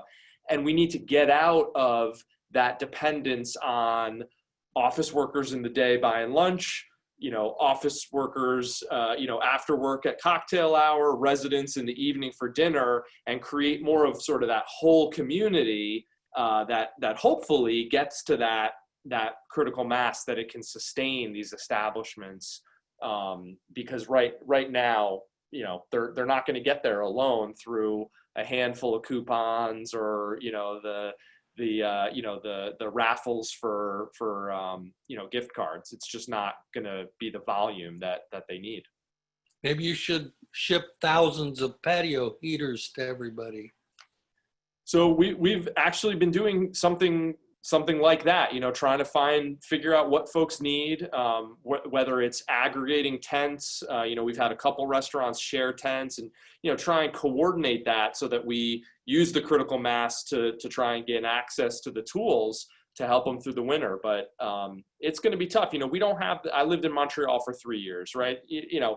Even when it was pretty cold, they'd hand you a blanket, there'd be an outdoor fire. You're kind of used to it. That's what you signed up for. That's not what folks around here are really used to. And so we got to find, also sort of behavior changes to extend that season a little bit into the winter. Nancy, what about the shoreline? I really think the restaurants are critical. That those are the things that the general population tends to identify with, to recognize and to even empathize with. My wife and I used to go out to restaurants all the time, and we don't go anywhere, and we've saved a lot of money, but it is a different life. It is, and so there's a couple of things. I think we have the opportunity to teach restaurants best practice on how to make people feel comfortable using them. I think we have the opportunity, and I think David really hit it on the head, to really shape behaviors. One of the things that comes to me as I think about the number of people that are coming into our region, that are moving here from out of state, I sometimes think we miss the ball in terms of teaching those people what's available to them right off the bat. People that are moving here new want to experience the region. And are we doing a good enough job? This Realtors Forum, teaching the realtors or providing the information that they need to know that this restaurant is here, these are their hours, this is how to access them in a COVID world. I think there's more we could do to think differently as to how to teach people to use our resources that are open. And if we do that, then they can survive better. Obviously it would be great to be able to give all of our restaurants grants so that they can stay open and they can weather this downturn, because the economic multiplier of keeping them open cannot be underestimated. The return on investment on investing in our downtowns gets people here, keeps people here. It's critical to workforce development. It's critical to our sense of place and our quality of life. So I think there's a lot we can do that's not terribly expensive to help these businesses survive by helping them learn how to make people comfortable using them. And I think there are some restaurants that are doing that extremely well. And there are some restaurants that aren't. I went to one that I won't name that, you felt you were walking into a plague zone. Everything was, people were clearly frightened. And that, going out is a pleasurable thing. I think there's opportunities, and these panelists here are ones that can really help lead the charge in terms of developing that kind of education for folks. Well, thanks, Nancy. I need to ask you, we have an audience question about the quiet corner. And do you have any sense, I know your region doesn't go all the way up to Thompson and Woodstock and Putnam, but do you have any sense of what's happening in that area, which is a more rural area? Well, it does. Our region does go up through Windham, through the town of Windham. And it's very similar to what we're all saying. Clearly, there's a lot of manufacturing. A lot of the supply chain for the defense industries is in the quiet corner. So they are doing quite well. But transportation is an issue, obviously in that region. We have lost some pretty good sized businesses in Norwich that employed folks in the quiet corner as well as the casinos. So it's that same thing. It's that tale of two worlds. It's, folks that can work from home, manufacturing, doing very well. Folks in the touch industries are not, and they're suffering. And it's harder for them to access help and services because of the rural nature of the community than others. But I will say, there are places like the Windham Chamber that did a remarkable job getting word out to everyone as to what was going on. I think, like in our region, organizations have really come together to try to help as best they can. And there is really cool stuff happening. I mean, Windham has some really cool things happening on their main street. Some great new places developing. They have a new transportation center going up. So I think it's very similar to what's happening in terms of what the panelists have described, but with the added burden of being really pretty much all rural and the access issues that causes.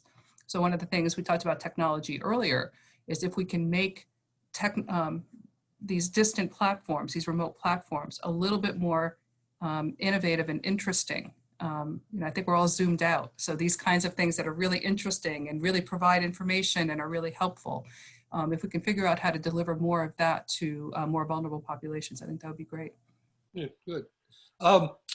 Question for you all. Have you noticed any surprising good opportunities that have come out of the last 6 months of hand-wringing and tragedy?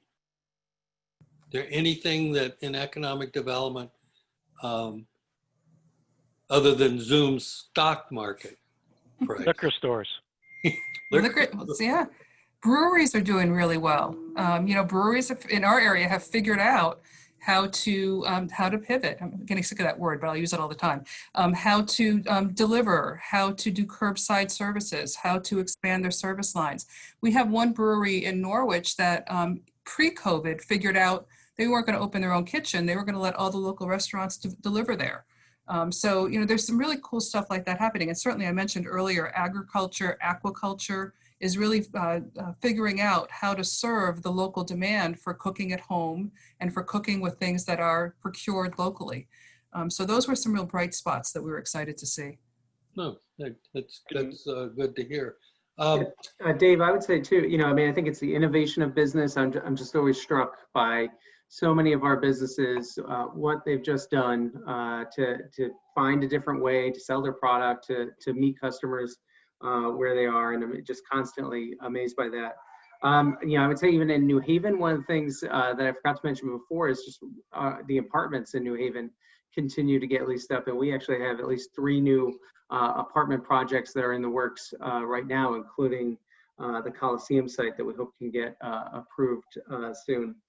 As I look at things, I think the focus on inclusive growth, and people were talking about that before, but now it's a much more real conversation, in businesses about how we bring about real change and diversity and more global thought and awareness of all of everything we're doing, especially in development. And I'll just say, as a chamber, it's a challenging time going through all this, but I think we've learned so much, whether it's being more digital, the way we interact with business, that I think we'll come out of this stronger. And I think that's the same for so many businesses, is that you make it through this, you're going to be a much better organization.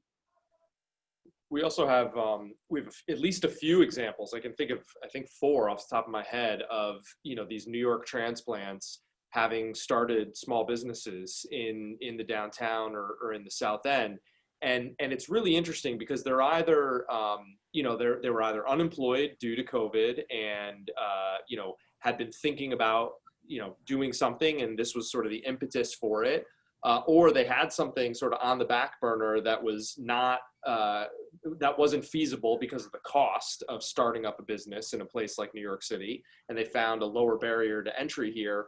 Or we've actually been hearing repeatedly that it's just easier to work and they get the attention. And it's really refreshing to hear, because I think we forget that we are a small state and we do have a lot of touch interaction, even if it's not directly face to face, and it's big cities, small state. And the fact that people reach out to them, people want to help them, people shepherd them through the process, they couldn't be happier. And they say repeatedly, we never got anything like this in New York.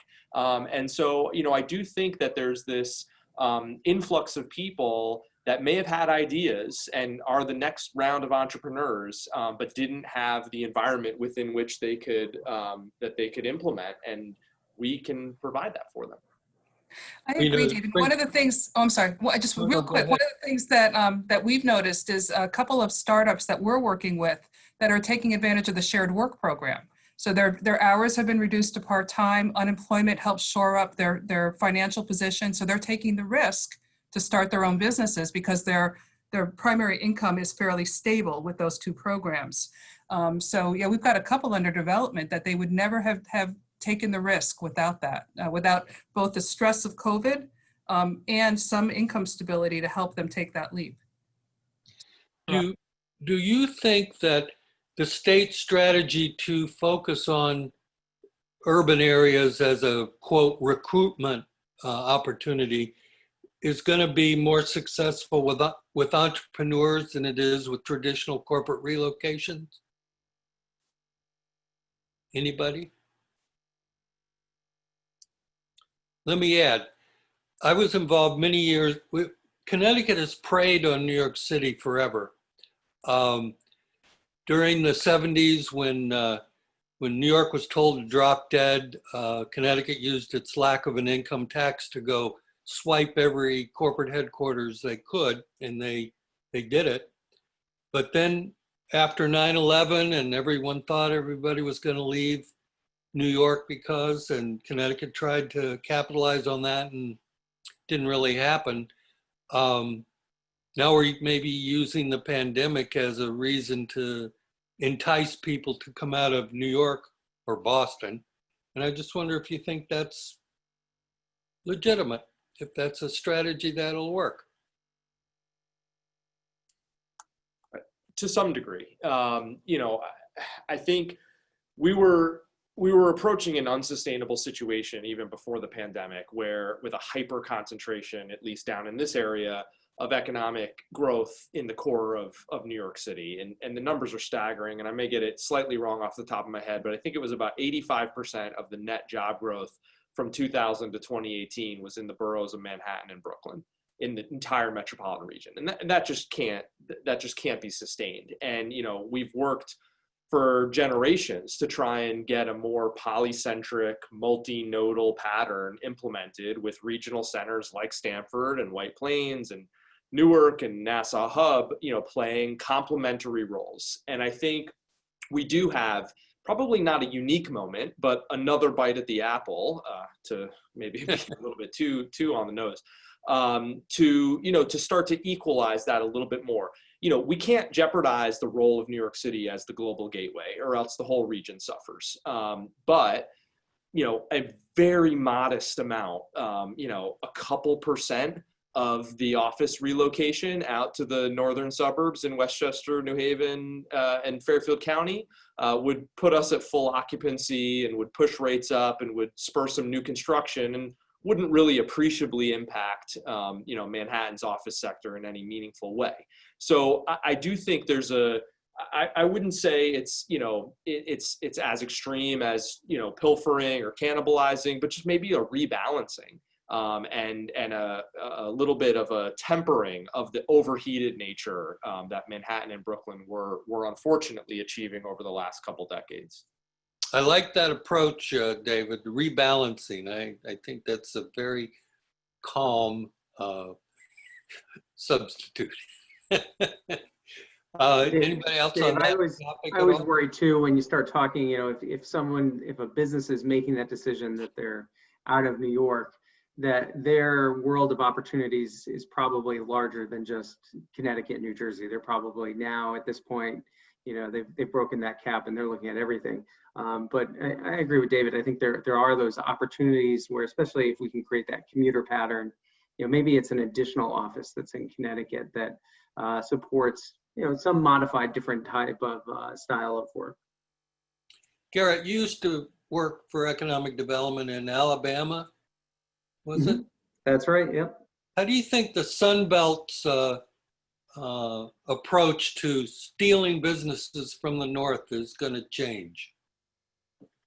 I don't think it will change in some ways. I don't think that this changes much. There was the early part of the pandemic, it looked like this was a urban virus. It was centered on urban locations. And now, over the last several months, we've seen that, no place is immune. So I think from that standpoint, nothing changes. I've had some people say, well, look how great we've done. People will recognize that. I think we should definitely applaud ourselves on where we're at, but also have the humility to see that, things can change very quickly in this as well. So I don't know that there's been a huge change. I do think it's going to come down to the things that were happening even before this, talent as a driver. Cost always matters, but in some industries, that cost is more associated with the talent that you can get and other risks that are associated with that. So it's not as simple as cost of electricity, cost of doing business. Anybody else on that?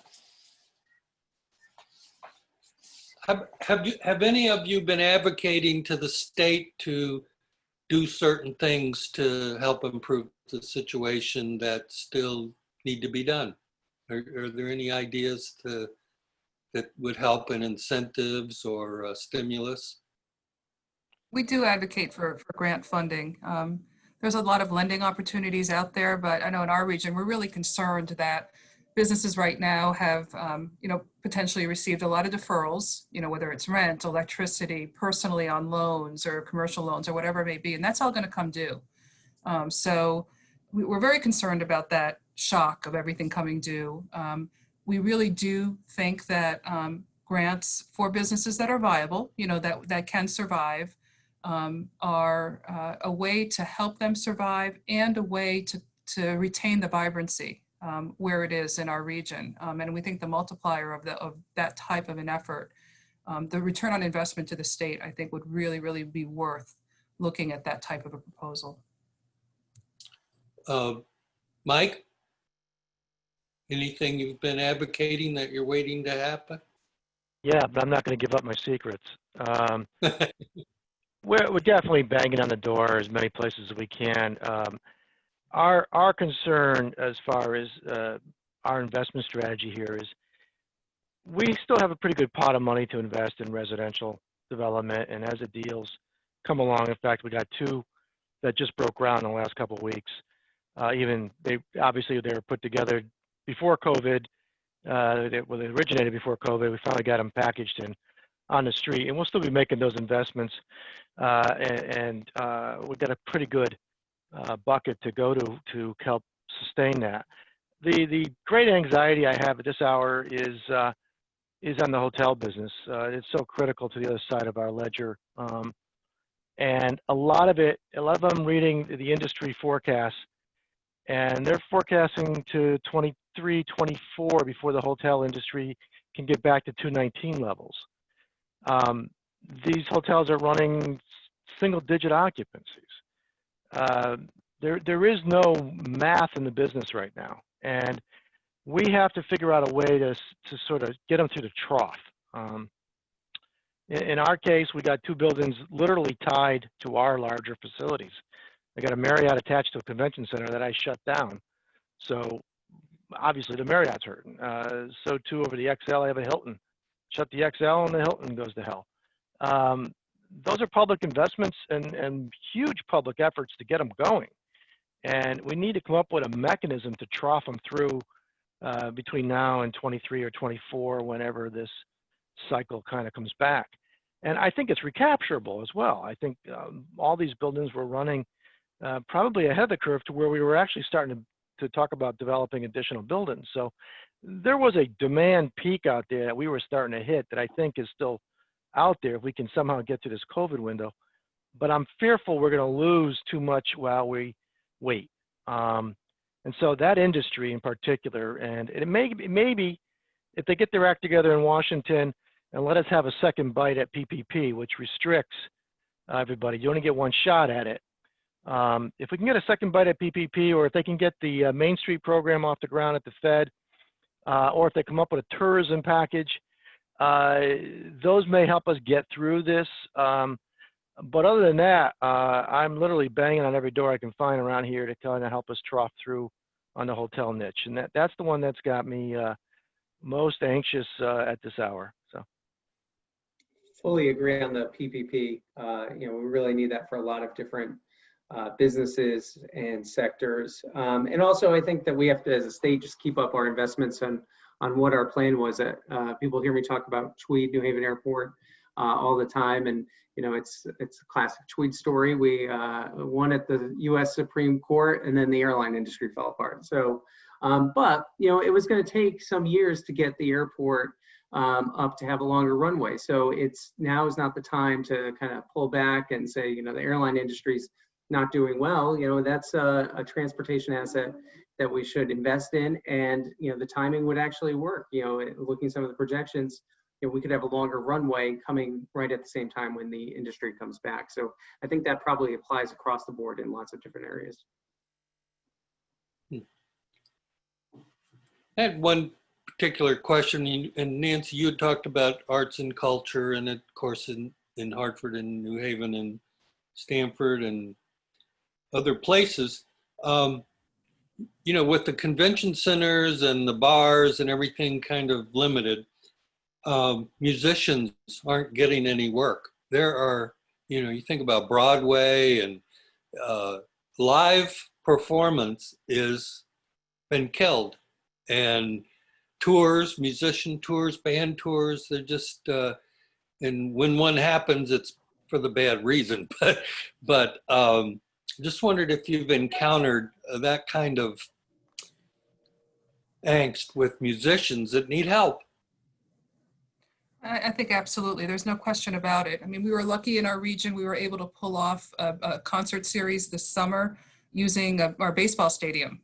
So that gave us the opportunity to do it in a socially distanced way, that we could keep people fairly far apart in their cohorts, and still get a fairly good crowd and be able to provide musicians with a venue and some income. So that was just one small effort. I think it was 5 concerts, 6 concerts. But the bands were so grateful to have an opportunity to perform, because that is their life. It keeps them revved, but also to receive some income. A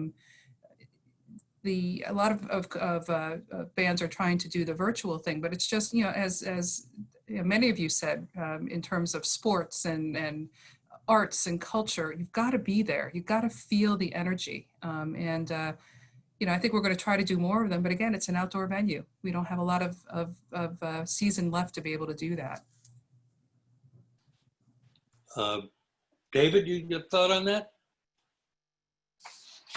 Yeah, it's certainly something near and dear to us that's hit us hard. I mean, we have a summer concert series that Mike's very familiar with. We get, up to 10,000 people on Thursday night. It's a huge component of what's attracted a young workforce to Stamford, because it's that, that after work vitality. It was painful to have to cancel it. And, we can see, as Nancy said, the artists are hungry and they're already clamoring to book for next summer. And we never are in discussions with artists this far out about booking, but they want to lock it down. And I think there's a sense that if we, plan some dates for 21, we're going to will it into existence and we're going to kind of will the pandemic away. On a much smaller scale with artists, we did manage to pull off our arts and crafts fair, but much smaller than usual because we had to space out the booths, et cetera. So we had about 30 vendors instead of the typical 80. Now, interestingly, each of them did a lot better than they typically do because the audience was about the same. People come with a mindset to spend and to buy gifts, but there was less places to buy them from. So each place did better. So, there's those trade-offs, but I think, as Nancy said with the outdoor shows in the ballpark, just trying to find little ways to keep the vibe alive so that the whole industry doesn't collapse and there's embers that we can rekindle when we actually come back. Because once you lose people, if they go to another job or, they give up their passion career, et cetera, you don't get that spark back ever. I've got a batch of questions from the audience. Let's see. One of them is, do you see any significant efforts by the state or the cities to reach out to foreign investors and foreign governments to stimulate any investment in Connecticut? Who would like to take that? I'll just jump on that on a fairly small scale. The Eastern Connecticut Chamber of Commerce is looking at setting up an incubator center, and they're specifically reaching out to foreign companies, small businesses that would like to locate here, whether it's to take advantage of what's happening with wind, to take advantage of some other entrepreneurial opportunities. So certainly in our area, it's happening on a small scale, and it's a very important component of what we're doing. It's less in my wheelhouse anymore, but I know Advanced CT and DECD have a close collaboration, and they have certain countries that they target. If I recall correctly, I know Israel is on that list. I don't remember exactly which others. Germany, I think we have some strong relationships with. And so there are a handful of sectors like biotech, like aerospace, and a handful of countries. And I think what's interesting is how the state's approach has evolved over time, in not trying to be everything to everybody, but identifying those places where we really have strengths, both in our local assets and in our relationships, that they can actually turn into successes. Do you think that foreign countries, particularly Europe, is a little skittish about the United States right now?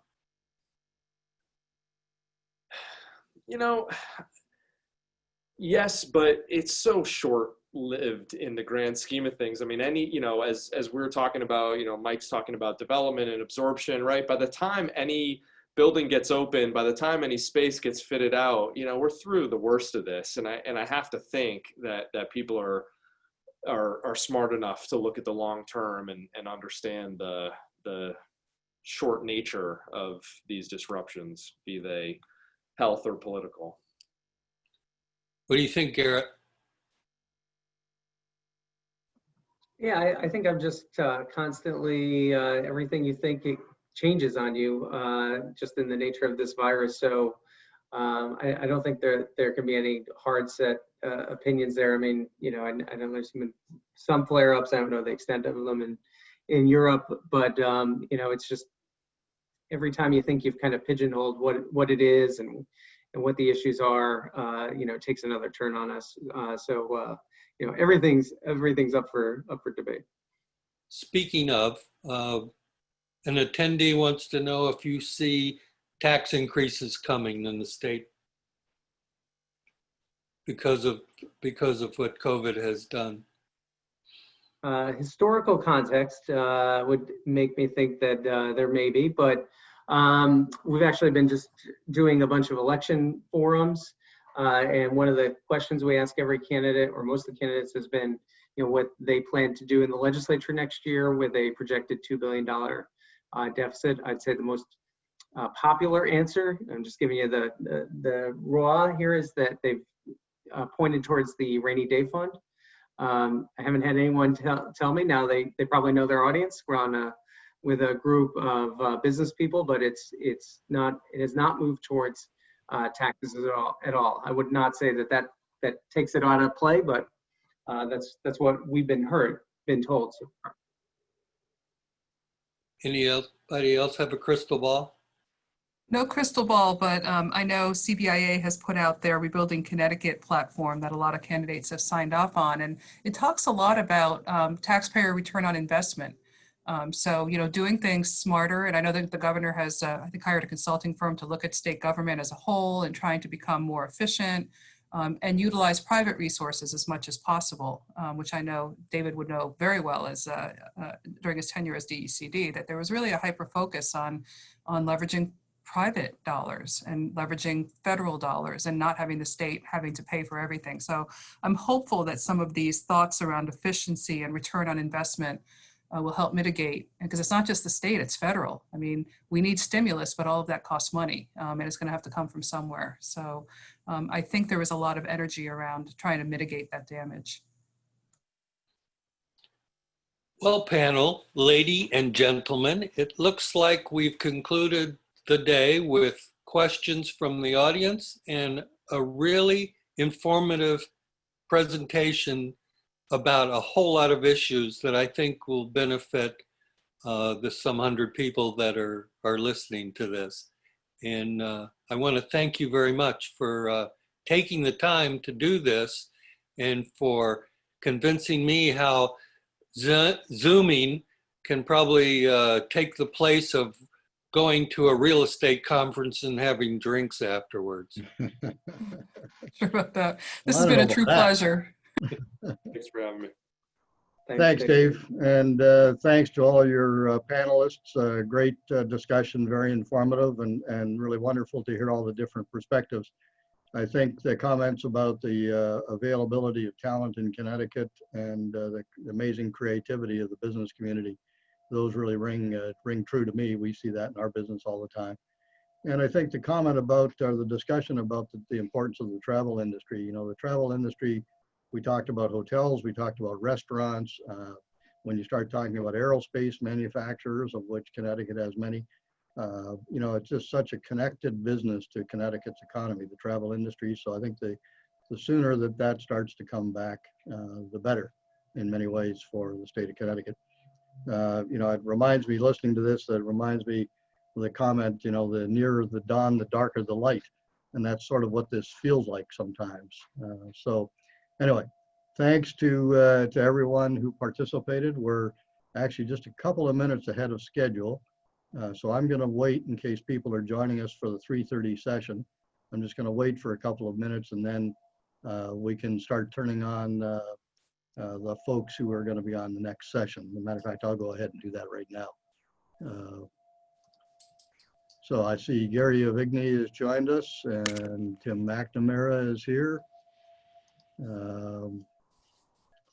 Mark, there we are. Mark Duclos, welcome. And there's Mr. Putnam, excellent. And Marty Kenny was with us. There he is. Where's Tim? Well, we just don't have Tim on. He's here, but I'm going to see if Tim, if you can turn your video on. Perfect. Man, you guys are all old hands at this stuff. I'm impressed. So you can teach old dogs new tricks, as it turns out. That's wonderful. Practice makes perfect. That's right. Yeah, in February, whoever did a video conference more than once a month, and suddenly now we're doing them once a day. So we're all learning how to get much better at doing these things. I really appreciate you guys participating in this next panel. It's wonderful. Glad to have you. We'll go ahead and get started. Once again, if for those people who are in the audience who have attended the annual commercial conference in years past, This format's probably a little familiar to you. We've once again put together a panel of experts from the major industry sectors in commercial real estate. And this panel has become part of our annual conferences. It's always great to get the perspectives of a lot of very experienced and active real estate professionals representing each of the sectors: office, multifamily, industrial, hotel, and retail. So great to have you folks with us. We've got a good audience. I'll be monitoring the questions as they come in, and I'll just do a brief introduction. The biographies for everybody are in the program, which I think the good folks at GHAR is making available to everyone. And so if you want to read the full biographies of these very experienced people, that's the place to go to.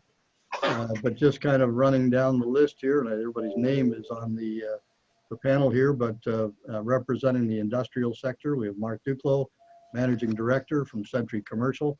On the retail side, Tim McNamara, Sullivan Hayes Northeast. Multifamily residential, Marty Kenny, President and Principal of Lexington Partners.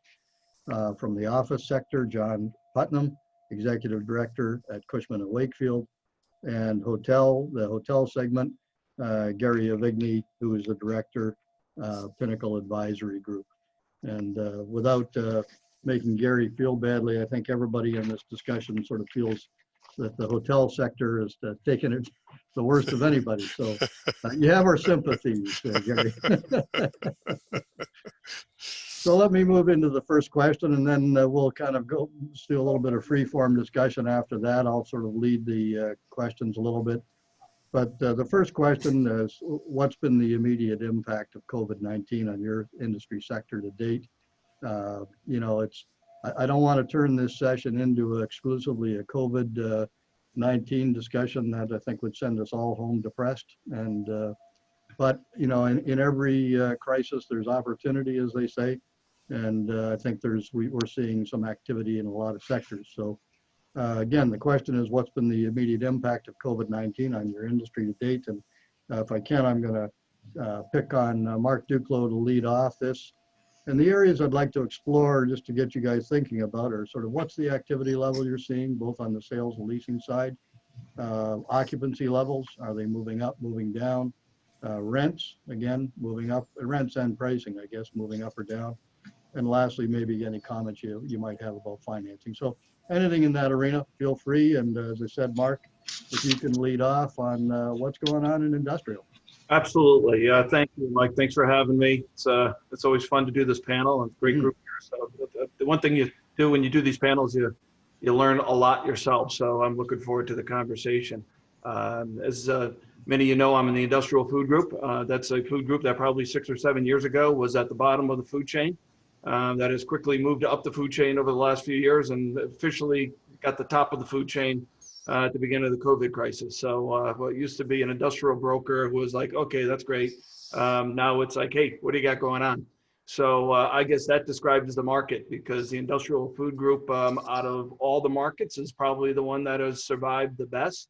I do take exception to the characterization that the industrial market is booming. I think it really depends upon what part of the market you're in to have it booming. There are other areas in the industrial market that aren't booming. Some are held up okay, but clearly the industrial market still has industries within it that are challenged. And the previous conversation brought up a couple of them, one being the aerospace, the commercial aerospace industry. We're very much driven by the aerospace industry and commercial side, and so we're seeing some challenges there. But take the good. The good is the e-commerce and logistics side. So the e-commerce and logistics side is alive and well throughout the world, especially throughout the country, and very much so in Connecticut. I know there was comment made for I think it was Garrett who made comment to the North Haven Amazon facility, and how much it was I think he said 6,000 employees being hired in that facility. It's very consistent with other Amazon facilities that are going up, with Home Depots and the Lowe's and the Targets and the Ahold putting up a facility in Plainville. So those are, you know, there's a lot things pointed up. We just completed a 150-acre transaction up at the airport for Amazon, putting up a 4 million square foot building, a 1 million square foot footprint, 4 million square feet of floor space. Combine that with 400,000 square feet down in Cromwell, and then a number of other Amazon transactions that have closed and are still going. Obviously, they're the gorilla in the room, as they say. So, but there's a lot of other things going on in the e-commerce and logistics side. We're seeing a lot of contracts out for outsourcing. We're actively working on a couple of those. So that's where the good news is, right? And that's really new construction. A lot of the DCs or sortation centers are not being, those requirements are not being satisfied with existing product. It's all new construction. When you move down to the last mile facilities, you're starting to see that that's where they use existing construction for the most part. Our rates in this market, but then of course you got to combine that with a little more local market, and we got a little more local market, as I said, in Connecticut, which mixed industries. I don't think we haven't seen significant weakness in those markets yet. I do think we're going to start seeing weakness in the local markets coming up. I don't know how significant, but I think that we're starting to see some kinks in the armor and some breaking of those local companies in the industry. So a handful of transactions that have been terminated because of the industries they're in, being aerospace being one of them. So those rates still have held up pretty good. I mean, we have not seen rates go down by any means, whether on the local market or on the e-commerce side. E-commerce numbers are skyrocketing. I think the average price of the sale up in the airport area, 150 acres at $150,000 per acre average. That's a pretty significant number. So occupancy rates still remain firm. I think we're still talking about, I never really know exactly the rates because they're quoted in so many different ways, but I still think we're probably overall about 6 to 7% on the vacancy rate. But when you look at institutional building, when you start talking about like a Winstanley construction of 500,000 square feet up in Enfield, that type of construction, high bay institutional space, you are close to zero. You're certainly at a vacancy rate of under 2% in that market. And I think you could argue under 1%. So we need more construction there to satisfy that demand. And again, I think just overall healthy on that side of the market, but on the local side, still healthy. The numbers on a pricing standpoint on sale prices is held up very well. But again, next 3 to 6 months, which we're going to start hitting that, or maybe next 12 months, we'll see what happens. Mark, just while we're on the sector, can you talk a little bit about existing buildings that's, sort of 50,000 square feet and below in local markets, not proximate to a highway, for example? Seems like there's still a lot of that in Connecticut, much of which was built maybe in the 80s and 90s. How's that stuff? Is that stuff just going to stay, at current vacancy levels, or do you see activity in that area? Yeah, it's interesting. So the softest we've seen, the softest markets are in that kind of, let's call it 40 to 100,000 square foot facilities. You either need a smaller facility or you need a big ass facility, right? It's not, there's very little in between. I will say that we are seeing more contracts for sale on the facilities that you're describing, Mike. So that has been a nice uptick. It's in the COVID era. And I'm not sure what that's attributable to. I'm not talking about the investor market. I'm talking about the user market. So we have seen an uptick there, but that's definitely the softest of the markets out there. Because again, and I think you're going to be looking again at the local type of company that's occupying that. And right now, the jury's out on how they're going to survive this. Yeah.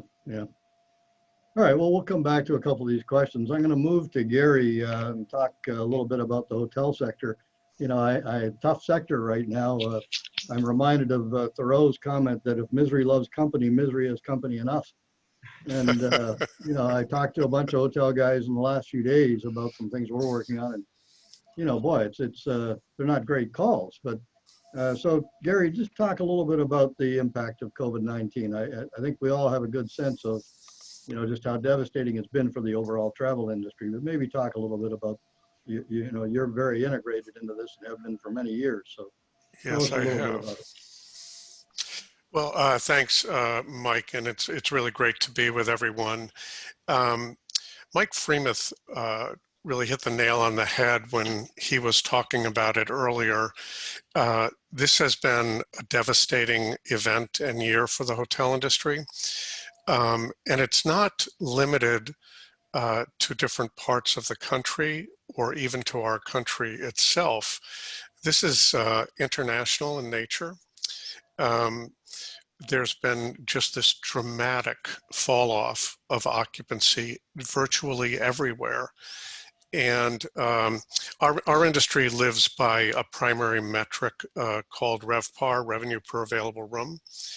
And when investors invest in hotels, whether they develop or purchase, and when lenders lend to hotels, fundamental to all of the financial projections is RevPAR. So every hotel that exists today that has an investment, investors or debt and both, were anticipating certain RevPAR levels going forward. Those RevPAR levels have just dropped off a cliff. One of the most impacted markets in the United States is Boston. Boston this year will have a RevPAR of roughly $50. In 2019, Boston had a RevPAR of $215.61. It's just a remarkable change. Nationally, RevPAR will have dropped 52% year over year, 2019 to 2020, with some modest recovery anticipated in 2021.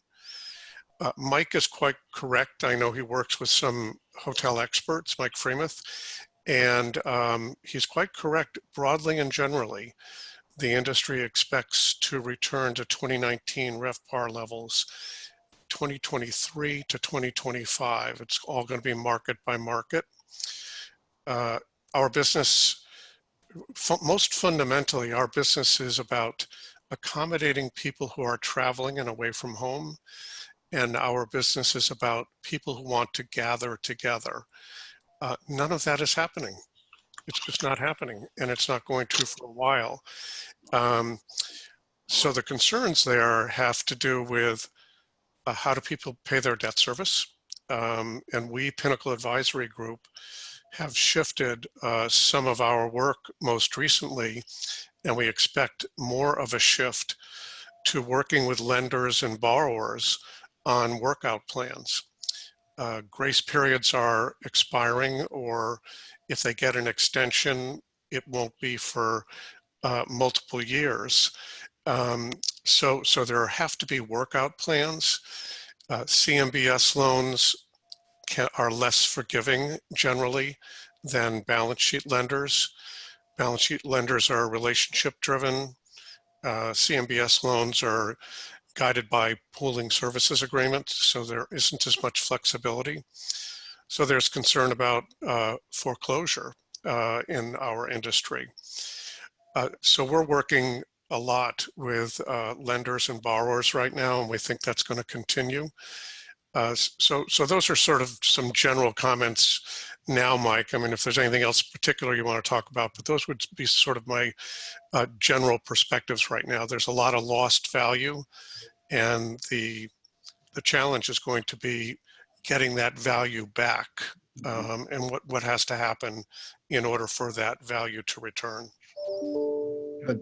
Thank you, Gary. I appreciate it. We'll come back to the hotel sector with some follow-up questions in a little while. Let me go to Tim McNamara. Tim, on retail. I mean, it's, you know, for every Amazon warehouse that Mark Duclos is putting the deal together for, that's having an impact on bricks and mortar retail. So give us a little bit of an overview of what you're seeing in the retail sector. Okay, thank you, Mike. Can you hear me okay, by the way? You're good. Sounds all right. good. Well, I'll take that lead, and I'll take something from what Gary said. If people, when this is over and there's a vaccine, if people don't travel, and if people continue to shop from their homes and have everything delivered to their front door, this will get dragged out longer than you can believe. Yeah. So we know, everybody knows that the headlines are that the pandemic hastened the death of retail. Might be a little overstated, but it certainly isn't helping. So as soon as people feel safe, they ought to be back in the stores, because if they don't, what you're going to be doing is driving through areas like Corbin's Corner or Manchester or any place else, and you're just going to be seeing the devastation like it looked in Arizona back in 2008, 2009. We're going to have empty space all over the place. So selfishly, we have a reason to get back into the market. You know, initially when when the pandemic started, everything came to a screeching halt and then sort of slowly built its way back up.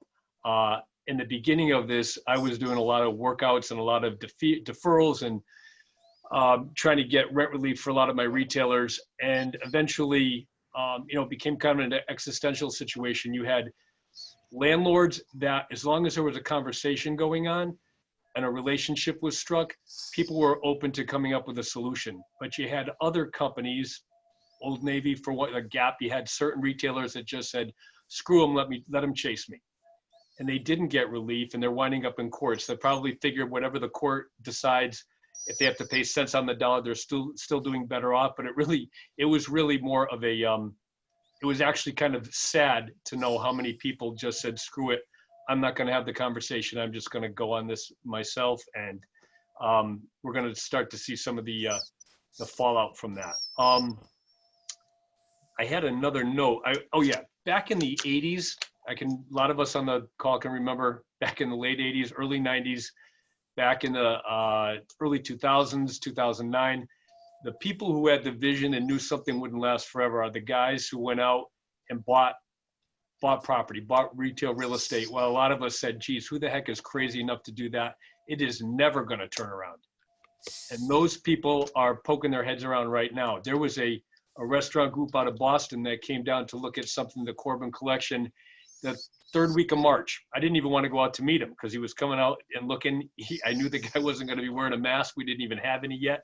And sure enough, he came out and struck a deal. So there are guys out there that are making the best of the opportunity that's at hand. We're not seeing massive rent relief or rent falls yet. I think there's just some landlords that haven't gotten the memo, but that's going to happen. We do have activity. I'm lucky enough, I've got some kind of recession-proof retailers. We've got guys like Starbucks that have done gangbusters in the pandemic because nobody had anything better to do except to wait for an hour for a cup of coffee. So their drive-thrus are doing great. We've got guys like Aldi grocery stores going gangbusters. Even Chase Bank, Namco Pools, they had a banner year because everybody bought swimming pools because they couldn't send their kids to camp. So you have some guys that are doing, I don't mean to just say guys, but some retailers that are grabbing the opportunity. Most of them think there's blood in the water, that they'll get a better deal. And for a certain amount of those situations, that's true. But just for every retailer that's doing something, there's two that aren't. And there's two that are shutting their door, or there's an anchor that's closing at a mall.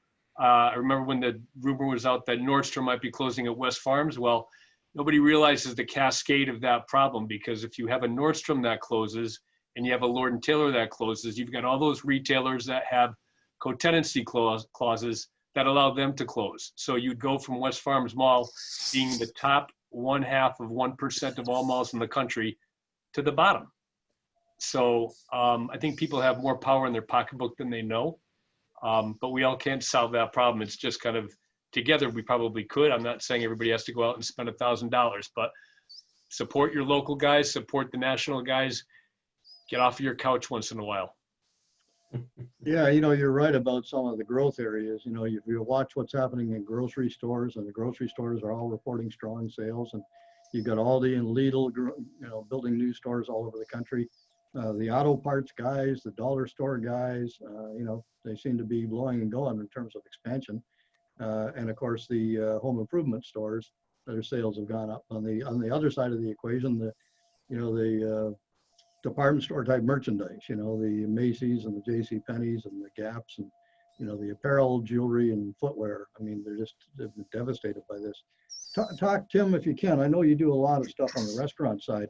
What are you seeing on the restaurant side of things? It seems like the casual sit-down restaurants are in trouble, but on the other hand, the fast food guys are doing okay. Fast food's doing well. The casual, the guys like Chipotle, that type of brand, they're going gangbusters.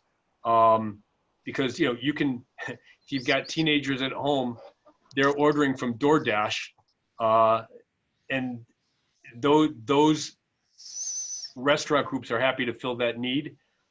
But I think the sit-down guys are the guys that are the most trouble. They've been fortunate with weather this summer. If you could eat outside, we all observed that. Once the weather turns cold, you know, I'm not anxious to eat inside of a restaurant. So as a result, that has a cumulative effect, and those guys are not doing much. I had a couple of restaurant deals just before the pandemic hit, and they put the brakes on, and they think it's a couple of years before they get out there again. Conversely, you've got this sit-down restaurant from Boston. He is balls to the wall, and he's saying, I'm going to take advantage of this. When we get a vaccine, I open my restaurant in June. We're going to have a great summer of 2021. But you really got to be capitalized, and you really have to have the guts. And if you're trying to keep your restaurant open and trying to keep your employees paid, right now it's lean, and you're doing the best you can just to keep that house in order. You know, I'm mindful of Milton Cooper's famous comment that's been quoted and quoted and quoted is, you know, wait long enough and all retailers eventually go broke. And, you know, you sort of take I used to say, oh, you know, there's guys out there that'll always survive, but, you know, that's not necessarily the case. You know, one of the remarkable things in the work that we do that is really propped up is the number of law firms out there that are putting together essentially prepackaged programs so that retailers can go into Chapter 11 quickly, reorganize themselves, refinance their debts, and survive. You know, similar to what JCPenney is wrapping up now. But I mean, even at relatively small levels, and not just the big guys. And I think we're going to see more of that. And you know, look, that's what Chapter 11 is for. You know, it's a reorganization legislation and intended to help companies sort of restructure their balance sheets and survive. So yeah, but if you're a mom and pop restaurant and you have one or two of those, that doesn't necessarily benefit you. Not going to help you, right? I had a conversation. You know, landlords in the retail business get a bad rap. I had more conversations. I would say to them, look, they already knew this. If you give a restaurant a break and you let them close their doors and you keep their lease in place and you let them reopen when things look better, you're going to save on release. It's going to take you 2 or 3 years to release that space. You're going to pay commissions. You're going to pay fit up. And again, these are smaller landlords. It didn't change what they could put for bread and butter on their table, the landlord did, but it made a hell of a lot of difference to everybody in that restaurant business. So again, you found more folks it was good for them to keep them as a tenant and give them relief. And it was good for the restaurant to have a partner. So you found more partnerships than I think you've ever imagined that could happen. Mm-hmm. All right, well, we'll come back to that a little bit. Let me move to John Putnam and talk a little bit about the office sector. John, is there anybody going into your office in downtown?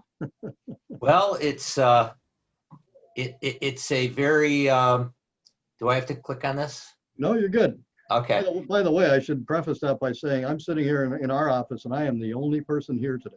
So yes, well, that doesn't surprise me. It is, particularly downtown, which is where we're located, it's a very lightly populated zone these days. I mean, it's really dead. There are people out on the street that are using the bus system to go from point A to B, but it's just not the same place as it once was. And even in the suburban buildings, you drive by and the parking lots are very lightly occupied, and the highway, you go through, there is no such thing as a rush hour anymore. If there is traffic, it's because of construction or an accident, which there are fewer accidents.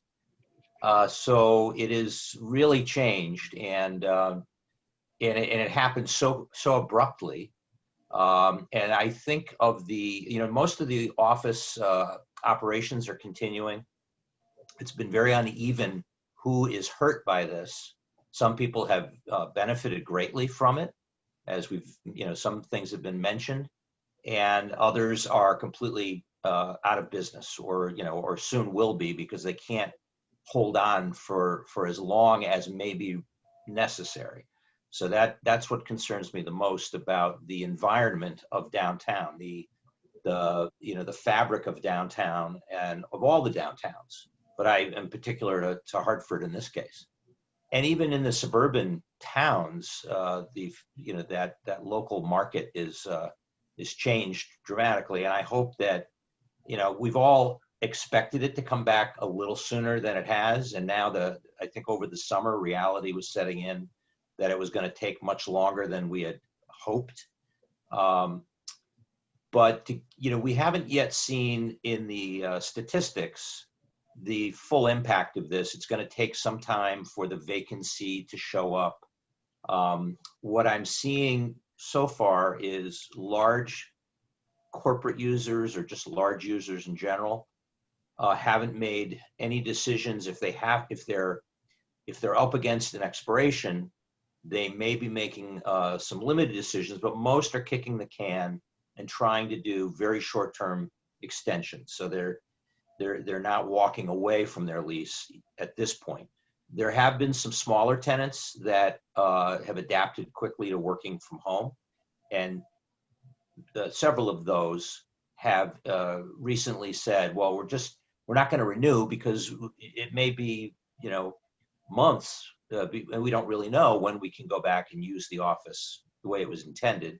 So they're letting those office leases expire and then saying, we'll come back to it and revisit when we have the need again.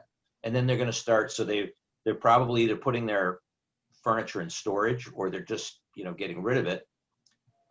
They're networking and things like that. You know, they've already set up a separate standalone system, although most companies use their office for that base. And so that may have to change. But everyone's in a wait and see attitude. So there's been very little, you know, volume. There are some bright spots downtown. I'm working on about a 16,000 square foot lease now with a company that's stuck to they're a little bit behind, but they are moving forward. There's a few others, you know, medium-sized tenants downtown that are going to do transactions, but I think it's going to be totally offset by others that will just not come back. Mm-hmm. So it will take, you know, right now the vacancies, downtown Class A, the vacancy is 16% or so, which is by Hartford standards fairly healthy. Mm-hmm. And the overall is about 17.5%. And then you have the tough market. The northern market has always been weak, and it's about 35% vacant right now. It probably will be getting more vacancy. It's subject to some very large tenants that can move the needle very quickly. And then the eastern market, which Glastonbury has traditionally always done very well, East Hartford right now has quite a bit of space available. So it's weakened quite a bit. Southern market's pretty good. Western market, you know, holding on around 18%. So it's a mixed bag, but downtown has been doing really well. And you know, we'll talk. Marty can talk to the residential, but the residential was the bright spot, and that was supporting the retail side, which was also doing well. Mm-hmm.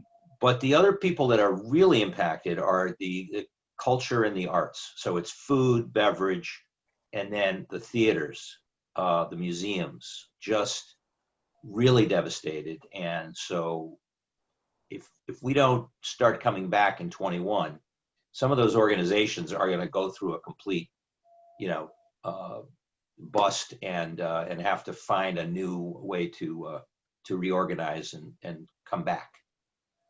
Yeah, you're right. That's, you know, downtown has a cultural aspect of it that you might not find in an office building on the corner of an interchange on 91 North in Windsor, whatever it may be. You know, you have the arts community there and the restaurant community all surrounding that area. That's all interconnected, and they're all codependent. And it's sad to see all these places dark. Yes, the one exception that I have seen is West Hartford Center. Mm-hmm. Is extremely busy on a relative scale, not the way it was, but because there's such a concentration of housing, I think, there that it's been the one place where people can go, and it's an exception from most. Middletown has got some restaurants and activity as well, but West Hartford Center really an outlier. Good, thanks. Marty Kenny, let's talk a little bit about multifamily rental residential. Sure. You know, what's going on, activity level? You have a lot of projects underway at the moment. I sure do. I'm also going to talk a little bit about the construction side, since we've been involved in that, and I think it's important for people to understand the impact on the construction industry through COVID and what that all means. I think that might help some. So multifamily, we're not as hot as industrial, but you know, for all intents and purposes overall, it's still been a pretty steady experience, particularly for market rate communities that are in suburban locations, that have amenities and everything else. Those properties have stood pretty strong, meaning 90% or above. We brought a project in Wethersfield called the Borden online this year, and we actually opened June 1, the second phase of the project, which was 111 units, and we leased over 90 units in 4 months, which is slightly around 27 units a month. Be honest with you, I'm an optimistic guy. Never expected that to happen with virtual tours, and you know, just really leasing with one hand tied behind your back. And you know, a lot of that was, I think the unit mix was right, the visibility of the property. It's on the Silestein Highway. It was highly visible. I think the architecture really worked, and the amenities worked. But that was a bit of a surprise.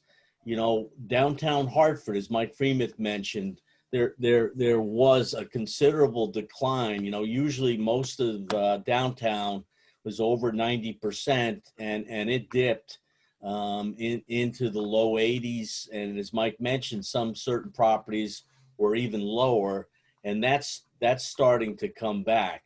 But as John said, it's a little. We've been in our offices since the end of May, so we're probably we've created our own little bubble, and we've been working together. But it's lonely down there, and it's a little bit eerie, and clearly the lack of retail and everything else is a concern. And you know, I guess the projects, and we have one in downtown Hartford, the projects that have been impacted the most have been mixed use properties, where you have some retail, you have parking garage, that you're reliant on that income. And then of course you have residential. You know, we had one property in downtown where the retail was no longer paying, a restaurant went out of business. We then had student housing in the back of the residential property, which was reliant for a good portion of the year on intern occupancy. All the intern programs got canceled.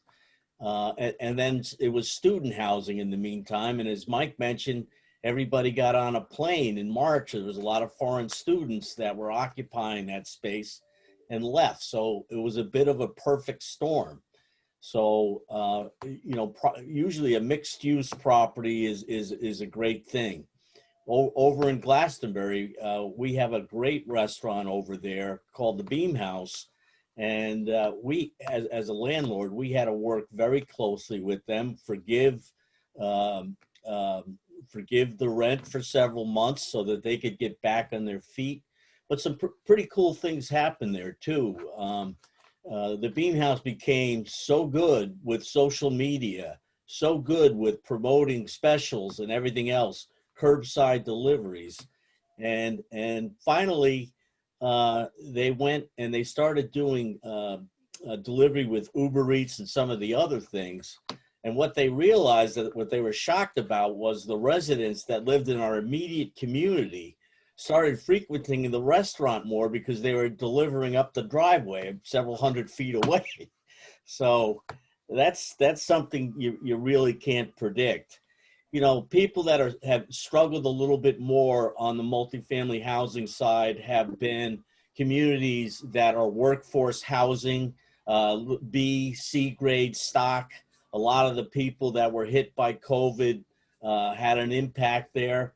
We had a property out of state in Georgia, 500 units, very significant impact with workforce housing, and also the forbearance, because that was a turnaround project where we were cleaning up the community, and people that were not good payers, we were looking to reposition and weed those folks out after they were given a chance. Well, you know, you couldn't proceed with that business plan because forbearance was granted until recently when it was given.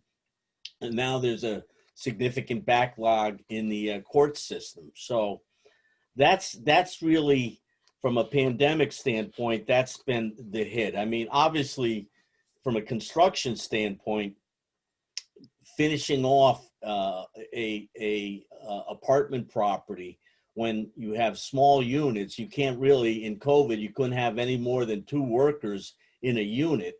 And we were dealing with, you know, early on in March and April, some of the workers, despite all the protocol that we put in place, tested positive, or their wife tested positive. We had to shut down, you know, the project, and we had to clean the facility. So it was like a very difficult process. And now what we're seeing on the construction side, which is very concerning, is the inability to deliver product. You know, steel is difficult. Wood has gone way up, and it's slow to manufacture. PVC pipe backlogged significantly, glass significantly. So one of the challenges that we're going to have, and as we look to build new projects that we have 3 on tap right now. We're making our planning and our pre-construction plan so that we can overcome some of these additional hurdles. So it's definitely not for the faint of heart, but the bottom line is people need a place to live. And, you know, one of the things I was looking at the other day, the Hartford County market specifically has, since 2010, we had 52,845 units. 2020, that's 59,332 units. So it's been a net increase in 10 years of 6,487 units. That's 11% of the overall inventory. I get asked a lot as a developer, aren't there so many apartments being built? What's going to happen? And, you know, we've seen the opposite. When you have the right product that has the right amenity mix, the demand is insatiable. And the lease up we just experienced, there's no other explanation for it. If you build it right, you have the right amenities, you have the right unit mix, it can be highly successful because while there's not an influx of jobs coming here in Connecticut, we have an old inventory of apartments, and 6,800 units over 10 years can more than be handled when you consider that 80% of that inventory in 2010 was built before 1980. So the right product still leases. And, you know, our society has changed. Reliance on owning your home is not important to so many sectors of the demographic. So we are cautiously optimistic. We're concerned, you know, with downtown, with our mixed-use properties like Pratt Street, which we're working on. We've really made our projections for filling that space up in a very conservative manner because it's going to be a while for that kind of people-intense retail space to become desirable again.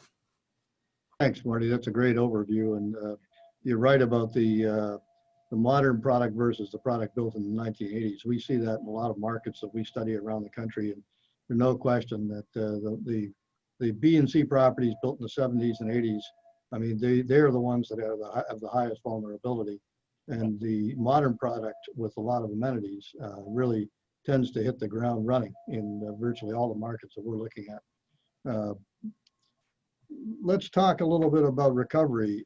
You know, is a vaccine going to make a big difference? And maybe this is aimed at Gary and John Putnam and Tim McNamara in your sectors particularly, but you know, if a vaccine is released by year end and 70% or 80% of the population is vaccinated by the end of February or March, you know, what is your industry saying about that? Is that what it's going to take to start to initiate a recovery? Gary, any thoughts? It depends upon each market, Mike, and it depends upon the segments that that market serves. So, for example, even now through this summer and fall, in leisure markets, people have flocked to hotels, waterfront hotels, for example, places in Vermont and Maine, mostly on the weekends just to get away. Whereas I mentioned Boston earlier, Boston depends largely on conventions and conferences to take a big part of hotel inventory and put it to use. And many of those conventions aren't going to happen. They've canceled. Conventions usually book years in advance. So even a vaccine in 2021 is going to take some time to impact our industry in the group segments because people have to feel safe about traveling, and it's going to take time for the vaccine to be distributed widely enough for people to feel safe to travel and to feel safe to gather. So I think it's a market by market kind of recovery. Vaccine is essential as a fundamental, but other things have to happen as well. Companies that support travel for their associates have to agree to let employees travel again and reimburse them for it. That may take some time. So it's a long answer to your question, Mike, and it's not as definitive as I would like because it's going to be an evolving situation, I believe. Yeah. Tim, vaccine, does a vaccine trigger people returning to old shopping habits, bricks and mortar shopping habits, or has the online thing, is that a habit that's going to stick? My first comment is if it can stop being so politicized, you know, we'll see what happens in January. But I think, yeah, look, as an individual, as a consumer, I'd like nothing better than go to a restaurant and take my family on a vacation on an airplane. So as an individual consumer, I think we'll do that. But I think you're right, people have to do it in droves. And in response to Gary's situation, my business, we do, you know, the ICSC, we've got numerous conventions during the year. I can't believe I'm saying, but I actually miss going to those. And I think if you can get people that feel that they can go into a crowded room again and feel like they're not going to catch that virus, they'll come back. But it's not instant. You remember going to the grocery store in April? If you were like us, we were wiping our groceries down in the garage. So it's an evolution of what you start to feel comfortable with. And I don't think any one thing, even if it's a vaccine, is going to be the next day. I think it's going to be a little while, but I'm cautiously optimistic. I'm going to jump on the bandwagon of the guys who see the light at the end of the tunnel. Yeah, good. John, if a vaccine comes out, do companies start asking their employees to come back to their offices in the CBD? Well, I think there's several factors. A vaccine is important, but it's also treatments that, you know, one of the things that bothers me about the way things are reported is that it seems to be reported to be the worst possible, you know, they take the worst approach to it. You know, I personally don't care about what the positivity rate is because that's a meaningless number. It's what are the number of people that are actually getting severe symptoms, being hospitalized, and deaths. That would be the factor to me. I personally have, I've known a couple of people that were seriously ill, but I know many people that had either no symptoms, you know, were positive, had no symptoms, or had very light symptoms, and we're fine. So we've got to get comfortable. It's not going to go away, and we've got to get to the level where people feel comfortable that it's just something that we live with. And you know, you look at Sweden, and they've gone back to a fairly normal environment of living and seem to be doing okay. at some point we will get there. In terms of recovery, the office market, we're projecting that things will start to get back to improving. They will be devolving now through sometime in 22, because we're going to start seeing the effects of decisions being made to downsize space or get out of space or whatever it might be. So we think that things will start to improve again in 22 and get back to perhaps where we are now in 24 to 25. So it's going to take time. Yeah, and then there are some mitigating factors in the workforce. Now, Connecticut has had a weak recovery all along, so we're always a little bit behind the curve. But there is a trend in terms of jobs being created in the world, being knowledge jobs, being tech jobs. So those are office jobs. I also feel right now that there's a pent-up demand from a certain amount of the office workers to get back to the office. There are those, if you're young, if you have kids, if you're new in your career and you want to learn, you want to be mentored, you want to get trained. It's very hard to do all of that satisfactorily through Zoom or through virtual contact. So that there is demand to get back. It's just we're not. I think next year is going to be the transitional year. Yeah. Marty or Mark, any comments on the impact of the vaccine on your businesses? From our standpoint, we can't wait for that. We got to get heads on beds. And one of the things we did at the Borden, which really was fortuitous and probably helped that rent up velocity, was we were fortunate to hook up with a technology group, an Israeli company that had developed this air filtration system. It's called Aura Air. And they were actually participated in the Upward Hartford startup program, which we have invested in. So what this technology basically has 5 technologies of air filtration where they can immediately detect VOCs in the air, bacteria, viruses, pandemic, and report it on a phone app in real time. And we committed for the Borden, which we also promoted the fact that nobody's lived there before. It was a brand new building, but we also had this technology as well, and leased it from the company for $25, and we charged our residents an extra $10 for $35 a month. You could have that comfort level. We also, on this property, and a property we're developing in West Hartford, we added a rooftop lounge, which was really to be outdoors, no matter what time of year, and to be in the open air, and to have outdoor cooking facilities. That amenity in itself closed a lot of leases. So design is going to really matter. Residents used to never care about quality of air too much. They never focused on it. What's your HVAC system was not a question we often received. It now matters very much. And I think the smart owners of residential property are going to be all over that. I think my quick comment on Mike is that, the industrial side, I heard this comment a couple of weeks ago on some show. They were talking about learning how to coexist with the virus.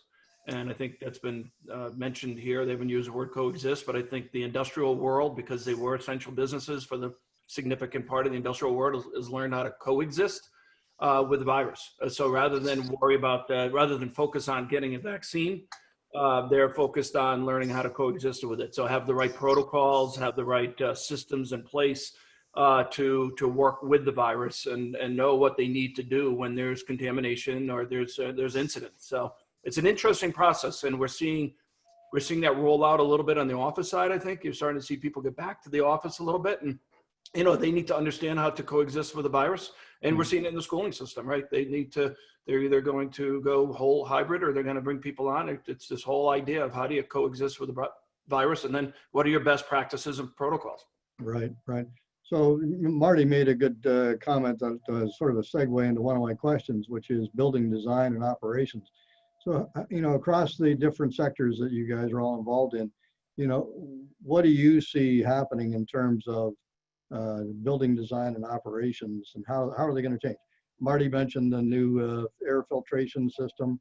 You read a lot about contactless entry to all kinds of buildings, from retail to hotels and so on. So, and I imagine in hotels, Gary, the impact of this, even when people start traveling again, I got to imagine that operationally and from a design standpoint, this is a kind of a watershed moment for your industry. So, but generally across the group, how do you see building design changing? Gary, do you want to take that for a minute? Sure. I think in the hotel industry, much of this is going to be driven by the major brands. It's generally not just the decision of an owner or developer, but it's Marriott, it's Hilton, it's Hyatt, who provide basic standards for developing a hotel and basic standards for the ongoing operation of a hotel. So I think those brands are already starting to think about what changes that they would require making. So for new development, it will be more specific, I think, than for existing hotels. I think it's going to take a while for food and beverage operations to return to normal. Many brands that have required restaurants, full service hotels that require restaurants, are relaxing those standards and certainly aren't requiring restaurants as part of their brand standard. And restaurants within hotels may have to be redesigned. Certainly hotels that go back into doing groups will have to think about different kind of seating configurations for banquets and meetings, because our belief is that people will be very sensitive for some period of time. Someone mentioned earlier that this isn't just going to be overnight. It's going to be a process, and it's a process of comfortability on the part of the guest.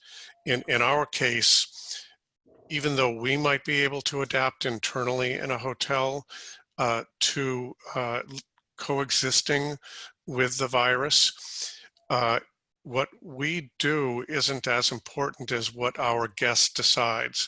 If our guest decides they're not ready to be a guest, then everything we do may not be as important. So we at Pinnacle Advisory Group, we're constantly talking to owners, developers, brand managers at Marriott, Hilton, et cetera, to try to see how all of this is going to evolve.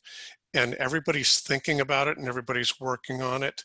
No one has come to hard conclusions as of yet. And HVAC is going to be a big part of new development for sure. Yeah, I agree that we see that in every sector we're talking to. Other comments about building design and operations, John? Office building design and operations, do they go to exclusively contactless entry and contactless restroom monitoring and all that sort of stuff? Yes, and actually some of that was already starting to happen with elevator modernization, because the elevator is the one concern. Any building that's dependent on elevators has, more of a hurdle to overcome. And many of the downtown projects had already completed or were in the process of installing the latest technology from the elevator companies, Otis primarily, because Otis has most of the buildings downtown. And it's a new system that is, people I think are becoming familiar with it now, where you tell it what floor you want to go to, and you don't have to touch anything from that point forward. It tells you which elevator cab to get into, and then it takes you to that floor, and there are no buttons inside the cab. So they've developed apps now where you can, if you're a regular employee, your fob would, or your card, your security card would automatically you just wand that, and it would know you're going to the 16th floor. So you don't have to touch anything. They're working on some ventilation issues and purification of air in those cabs. So that's something that is in development. I don't think that's completed yet, effective techniques for that.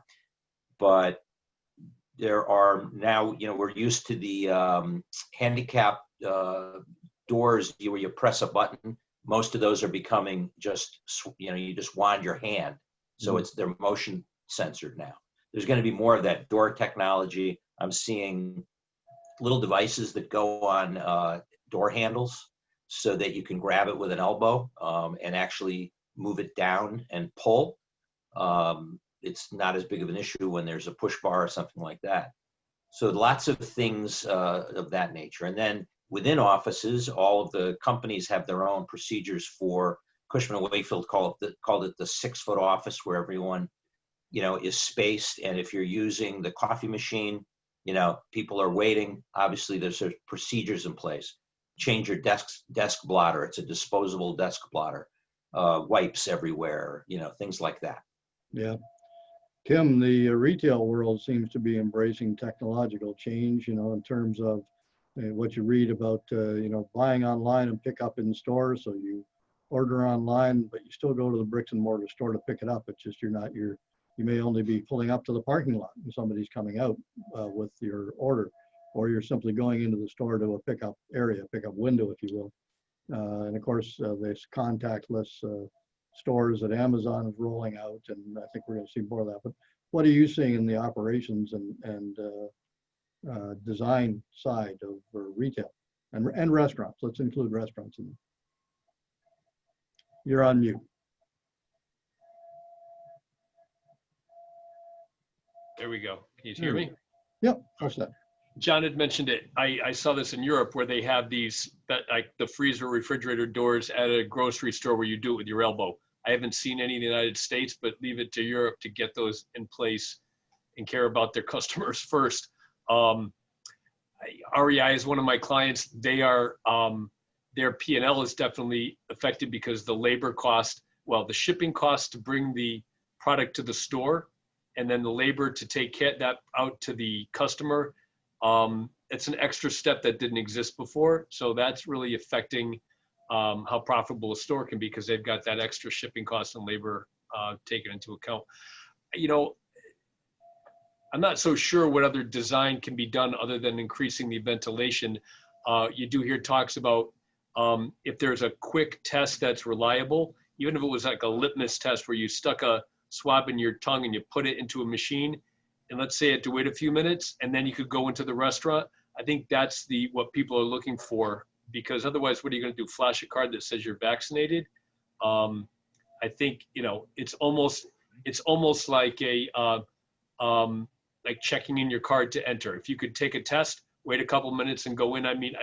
Wait for a table sometimes for a half hour or 45 minutes. I'd be willing to wait a few minutes for a test to come back, but that's going to cost money. And technology, it's just not there yet. Yeah. Mark, industrial design, is it changing? It doesn't sound like it is, but is it changing? Yeah, I think there's subtle changes and maybe some not so subtle changes, and I think it's all of the above, because remember, manufacturers and distributors still have office space, so they still have to do those things to the office part of their facilities. I think when it comes to the manufacturing side, you definitely see a little bit of more of a awareness to travel patterns in the facility itself, and it's very similar to your grocery stores where you see people walk this way. Of course, probably like grocery stores, 3/4 of the people don't follow the arrows, me included. The isolation of pods. So where you have manufacturing pods where so if a unit has somebody who is infected, you don't have to shut the whole plant down. You're actually just shutting that pod down, and you can continue to operate the manufacturing facility.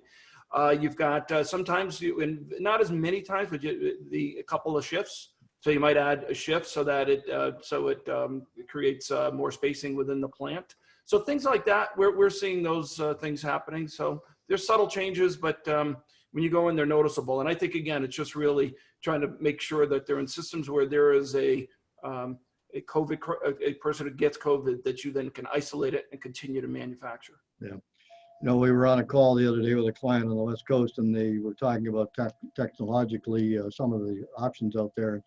One of the interesting comments was that one of the guys made the observation that if you're wearing a Fitbit or a smartwatch, the technology is already on your wrist to be able to take your temperature and transmit that to receivers that are close by. So, to Tim's comment about a swab that you take as you're running a restaurant, this guy would respond and say, hey, look, it's almost like a software and sensor changed to an already existing line of smartwatches and Fitbits that would monitor your temperature and transmit your temperature. So if you're running a temperature, it would transmit that to an entry and you wouldn't get in. It would say somebody's running a fever.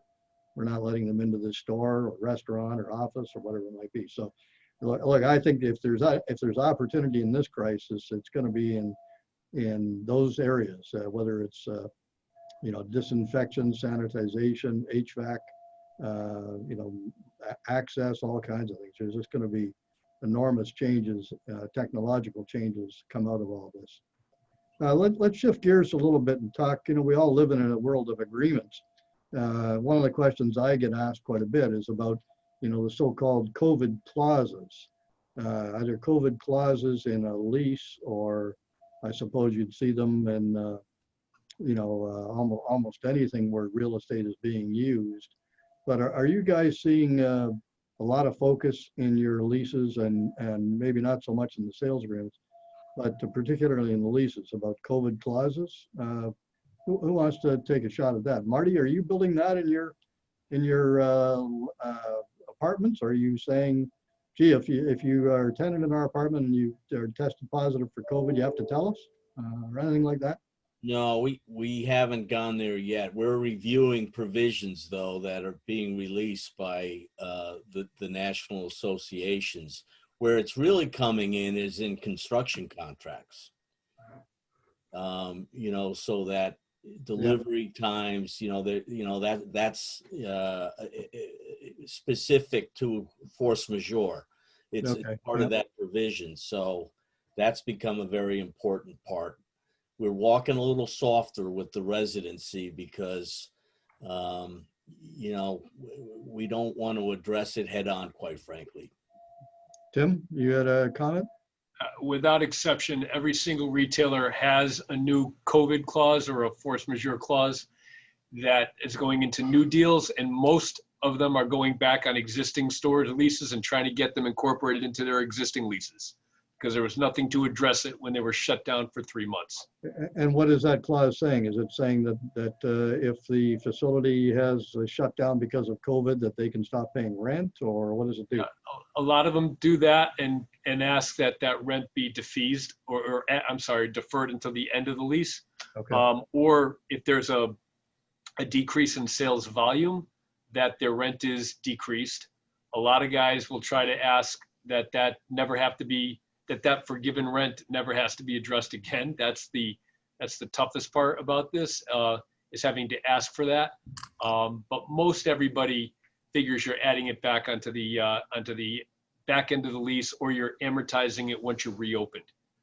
That seems to be the most popular, is once you're reopened, you get your feet under you, and then the next 12 months you're amortizing that lost rent.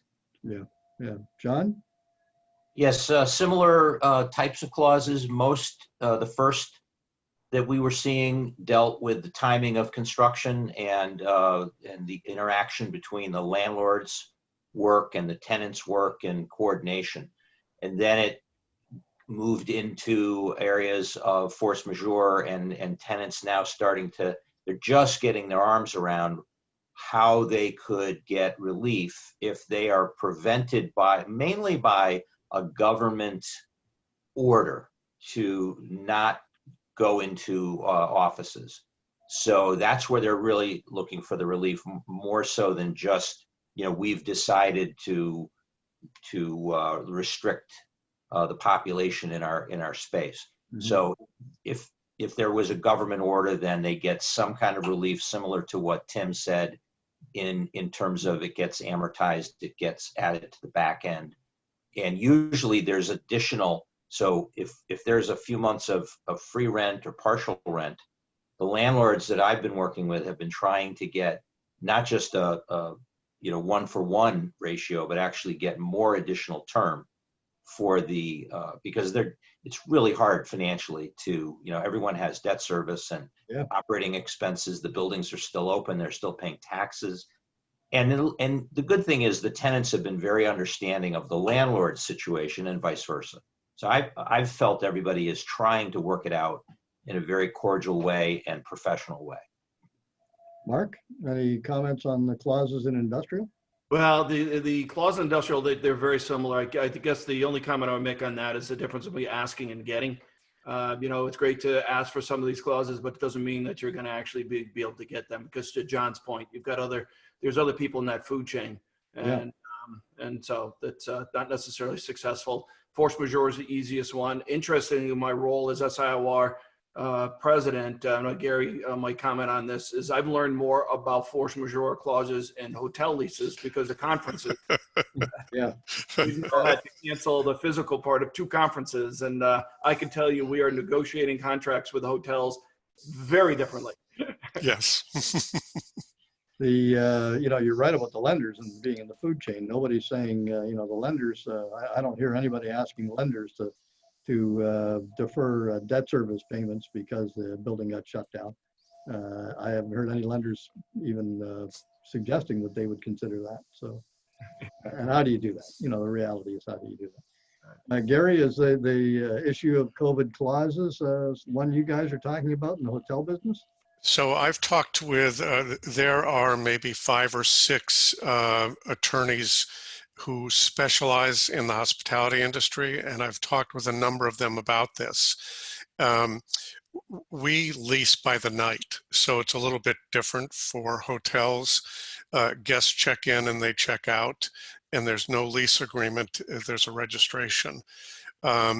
So what Mark just spoke about, we're seeing hotels change their contracts for groups, although not too many groups are booking right now. But those force majeure contracts, those force majeure clauses in contracts are being modified for the future for larger convention and group-oriented hotels. Because the hotel industry is in a bit of a survival mode right now, it just needs to get from sort of point A to point B.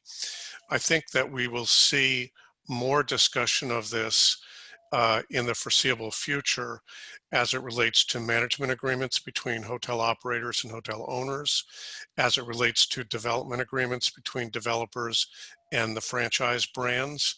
But it's still in the early stages, so more to come in our business in this regard. I will say, just to that note, Gary, it's interesting to see the negotiation of the force majeure back in February as it's compared to the negotiation today. It is night and day difference. Yeah. Yeah, but a couple of questions from the audience, and I'll just kind of go through a few of them. Mark, flex industrial, what's the outlook for flex industrial for occupancy and rates and so on?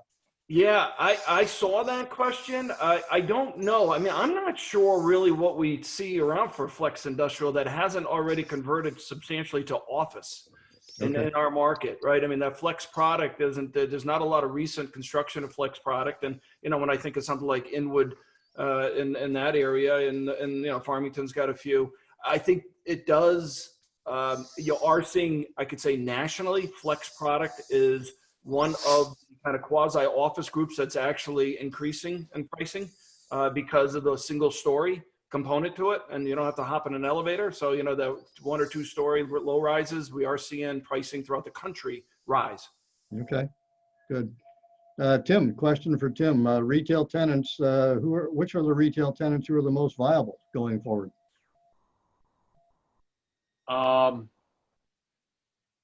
Quick service casual restaurants, coffee, anybody with a drive-through. Okay. Grocery, and anything you would think, guys like in the furnishings business, like a Pier 1 Imports would have been able to capitalize on this, but they didn't. But anything to do with the home, because if you've got money and you're spending it, if it's burning a hole in your pocket, you're probably spending it on your home. Spending a lot of time at home. Yeah, that's right. Question for John Putnam. Are you seeing office landlords looking at repurposing their buildings for other uses? And if so, what types of uses? Well, it's probably too early for, I haven't seen much of that yet. You know, there's always the conversion of the older Class B buildings, Class C buildings, when they can be repurposed into residential. That downtown Hartford was a prime example of that.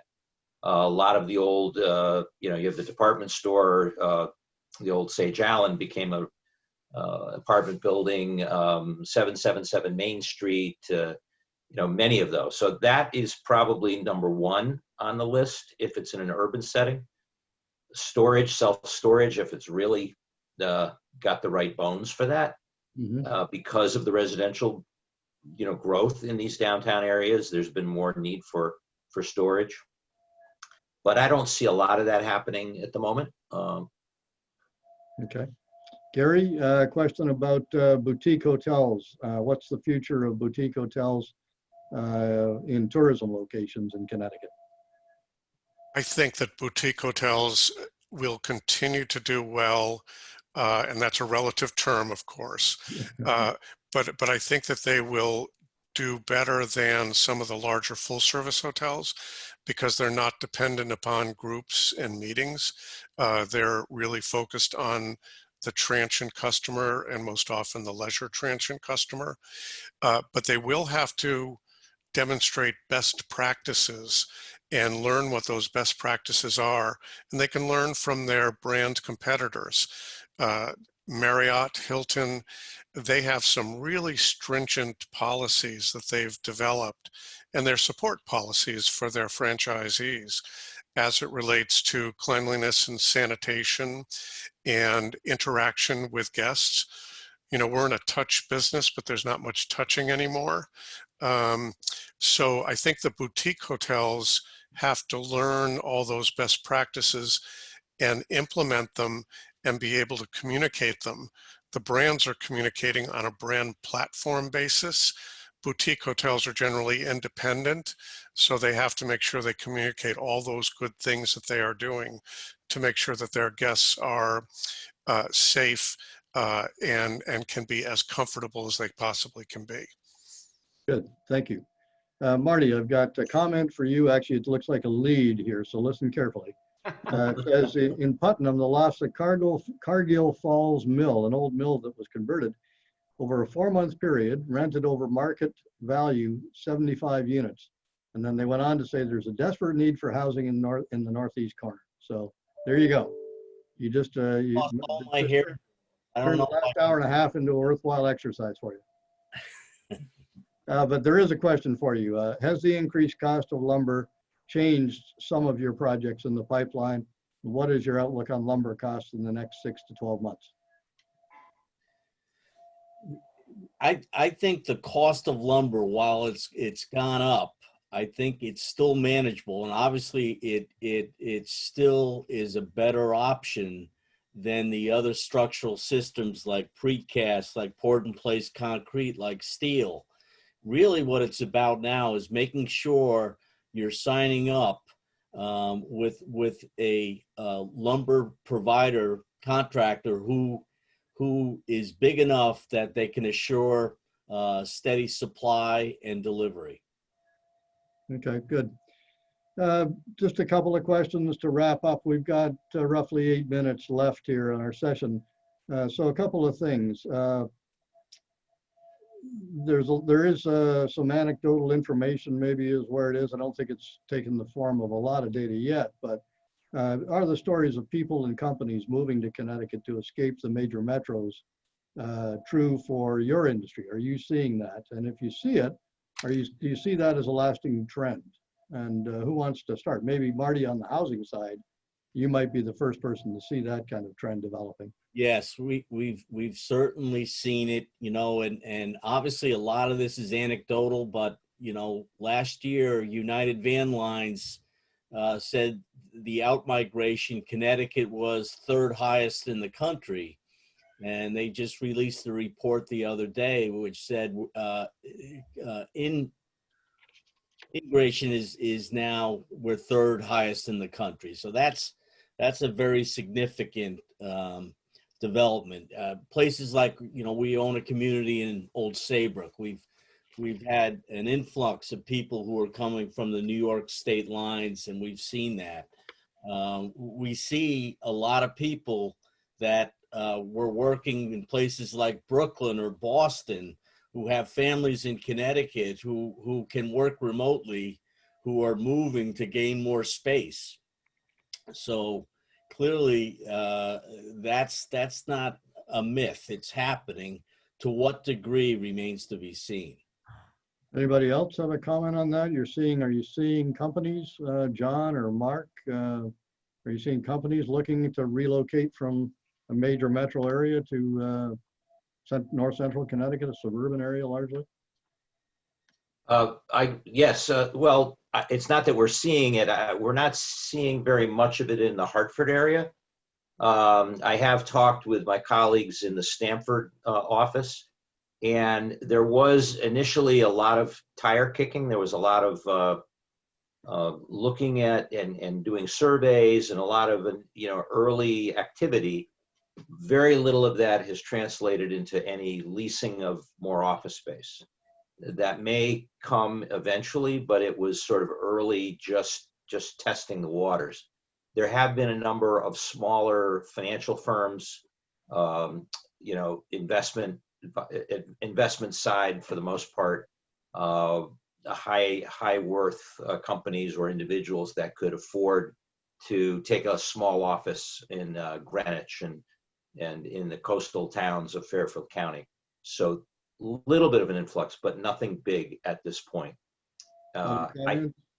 I did want to say, I hope that cities like Hartford and New Haven can eventually become more attractive than they have been traditionally, as the big cities become less attractive because of congestion, mass transit, and all those things that are needed to live effectively.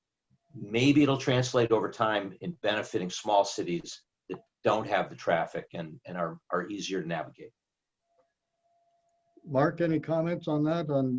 It might be a little bit different. The methodology or the reasoning might be a little different. But Yeah, we have not. We have not seen any effect from the cities. I mean, obviously we see effect from reshoring from overseas and restocking and overstocking the shelves, but not from the city migration. okay. So let's just talk briefly about opportunities. I've said a couple of times, in every crisis there's an opportunity. Are there opportunities that you see? Is it going to be the ability to buy hotels cheap? Is it going to be the ability to convert hotels to housing? Is it going to be, buying retail shopping centers cheap, with the bet being that, people will return to normal habits after this is all over and those retail properties will become worth more money? What are the opportunities? I think everybody out there that's listening in is in the business of thinking about the next deal, so to speak. So what are the opportunities that you see? And let me start with maybe Marty. Yeah, I mean, I think the hotel industry, the hospitality industry, well-located properties, I think that there's certainly going to be an opportunity for housing, and they break out very nicely. They're, the core, the width of the buildings are very suitable for multifamily. So clearly that's coming up more and more when the phone rings. Tim, opportunities? If you're a landlord and you own a grocery anchored center, you're probably doing fine. If you are unanchored, or if you've got just junior boxes, I think that's a risk. There are going to be people that say, that's an opportunity for me, I'm buying it, but it's going to be pennies on the dollar. And they're going to have to wait a while till the new category of retailer comes up. So I think it's still really overall cautious, and I think cap rates are increasing as a result. John, opportunities in the office segment? Well, generally, the office segment has not been a primary investment in the Connecticut, Hartford area, but the opportunities are going to be with buildings that have very low occupancy or that have very near-term occupancy risk, or vacancy risk. And the buildings that have more recent tenant with rollover happening, 3-4 years out, they're in a better position. So I think there's going to be some low-hanging fruit for somebody who's confident in that market. Mark, opportunities in the industrial or? Yeah, I would say, well, an opportunity, if you can figure it out from the effective industrial, would be, buying these retail facilities and possibly malls, right? That if you can kind of figure out that entire rework of the e-commerce and logistics, figure that'd be one. But I would say in the industrial world itself, I would say that it's land. I mean, and we are seeing outside developers from outside, not just New England, but throughout the country, actually looking at the region and now and just buying large tracts of land. That's interesting. Yeah. I don't think I've had anybody tell me that in a long time. It's amazing. I can think of land. 3 or 4 right now that are seriously looking at purchasing bulk land. Yeah. Good. I always marvel at the land sites along our major highways that I've been looking at the sign for sale for 30 plus years, yeah. And it's still there. 90 acres, 100 acres. Yeah. That's Connecticut. Is it buildable? Most of that's not buildable, right? So it's got like that's true. Usable. Yeah. And these developers are really looking for, 50, 100, 150 acre parcels. Big parcels. Yeah. Gary, where's the opportunity in the hotel business? I think it's going to continue to evolve, Mike. There are vulture funds that have been created for the purpose of being ready to buy low. I don't know that a lot of people are ready to let their hotels go yet. Balance sheet lenders seem reluctant to head to foreclosure. They're trying to work with their borrowers. And certainly the borrowers don't want to let go if they don't have to, but they've got to measure their burn rate. So I think a lot of it has to do with how what the resources are for those hotel owners and how long they can hold on, and if they have to let go, and therefore if vulture funds can kind of scoop them up.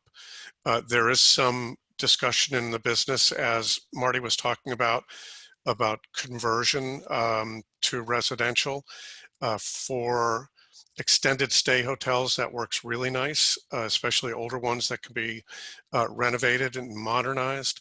But you have to have the basis be pretty low in order to be able to tolerate the conversion cost to residential use. So I think it's going to take a little while for that basis, that pricing to get as low as it needs to be for that. In a number of urban markets, we're seeing the temporary use of hotels as dormitories for colleges and universities that have to spread the students out. That may last for a little while. I know I personally am negotiating right now. I'm on the board of directors of Ronald McDonald House Charities of New England, and we've been focused for the last year on creating a new house in Boston. Now I'm talking to hotel owners who may not be able to reopen their hotels, where we may be able to purchase a hotel and convert very nicely into a Ronald McDonald House for the benefit of the children, various children's hospitals in Boston. So I think this is going to be an ongoing evolutionary thing, because it's going to take a while for demand to catch up with supply. The one comment I would make on opportunity is, I've been doing this for 40 years in a number of markets, starting in Canada and then down in the South. And a number of the biggest hits I've seen, the biggest successful hits I've seen, have involved people buying in these down markets for, pennies on the dollar versus replacement cost. And I mean, I can tell you story after story of guys that have bought up a lot of office space in a growing market, or one guy that sold all his shopping centers just as at the top of the market, stayed out of the market, and then as soon as the market in retail crashed, he went back in and he bought as much as he could of well-located retail. I think the history, at least my history, has been that the guys that have the ability to do that can make a lot of money in a market like this. If they can buy the right properties and they can afford to sit on them for a couple of years, maybe even 3 or 4 years, they can make a lot of money, because the pendulum swings back, and eventually, you see a return to norms. If I hear the word or the term new normal one more time, I'm just going to be done with this. But anyway, we've reached the end of our session here. I'm reminded of the saying that, we could never learn to be brave or patient if there was nothing but joy in the world. So there's a lot to be learned in that regard and what we're going through now. A couple of announcements for the audience. One is sort of stay tuned to the work that the Greater Hartford Association of Realtors Commercial Committee is doing. We're working on some great 1-hour webinars, and Mark Duclos doesn't know this, but one of the first ones is going to be on the changes to the Transfer Act. And we happen to have a good expert who's been involved in that on this today's panel. So I'll be in touch, Mark, to draft you to help out with that. We're going to do some 1-hour sessions, including that Transfer Act one. One on rehabbing smaller commercial and multifamily residential buildings, strategies for landlords and retailers, or landlords and lenders, pardon me, how to market commercial real estate in the COVID climate. We're going to do an update on energy and technology improvements as they're applied to commercial real estate in the aftermath of COVID, and some small business updates and so on. So if anyone in the audience has a topic they'd like to suggest, please feel free to reach out to me, and we'll put it in front of the commercial committee. Lastly, thanks again to everyone involved for helping to put this together. It takes a fair bit of effort to get all this coordinated and get it running right. And my hat goes off to the wonderful staff at the Greater Hartford Association of Realtors, Gina Michelada and Nancy Stickles and Christian Disbrow. Big help, and this wouldn't happen without them. Also Debbie Phillips at University of Connecticut's Center for Real Estate and Urban Economic Studies. The big part of getting all this stuff done. Thanks, of course, to Alexander Dom and Alex Van de Minne, and to all our panelists and Dave Driver, and lastly to our sponsors, Environmental Health and Safety Consultants, and Amodio and Company Real Estate. Again, thanks to everyone for joining us today, and we look forward to seeing you at the next Commercial Real Estate Conference. Thanks again, gentlemen, and it's been a pleasure. Thank you, Mike. Thanks, Thank you. everybody. It's been a pleasure. Thank you. Take care. Bye-bye. Bye-bye. Bye now.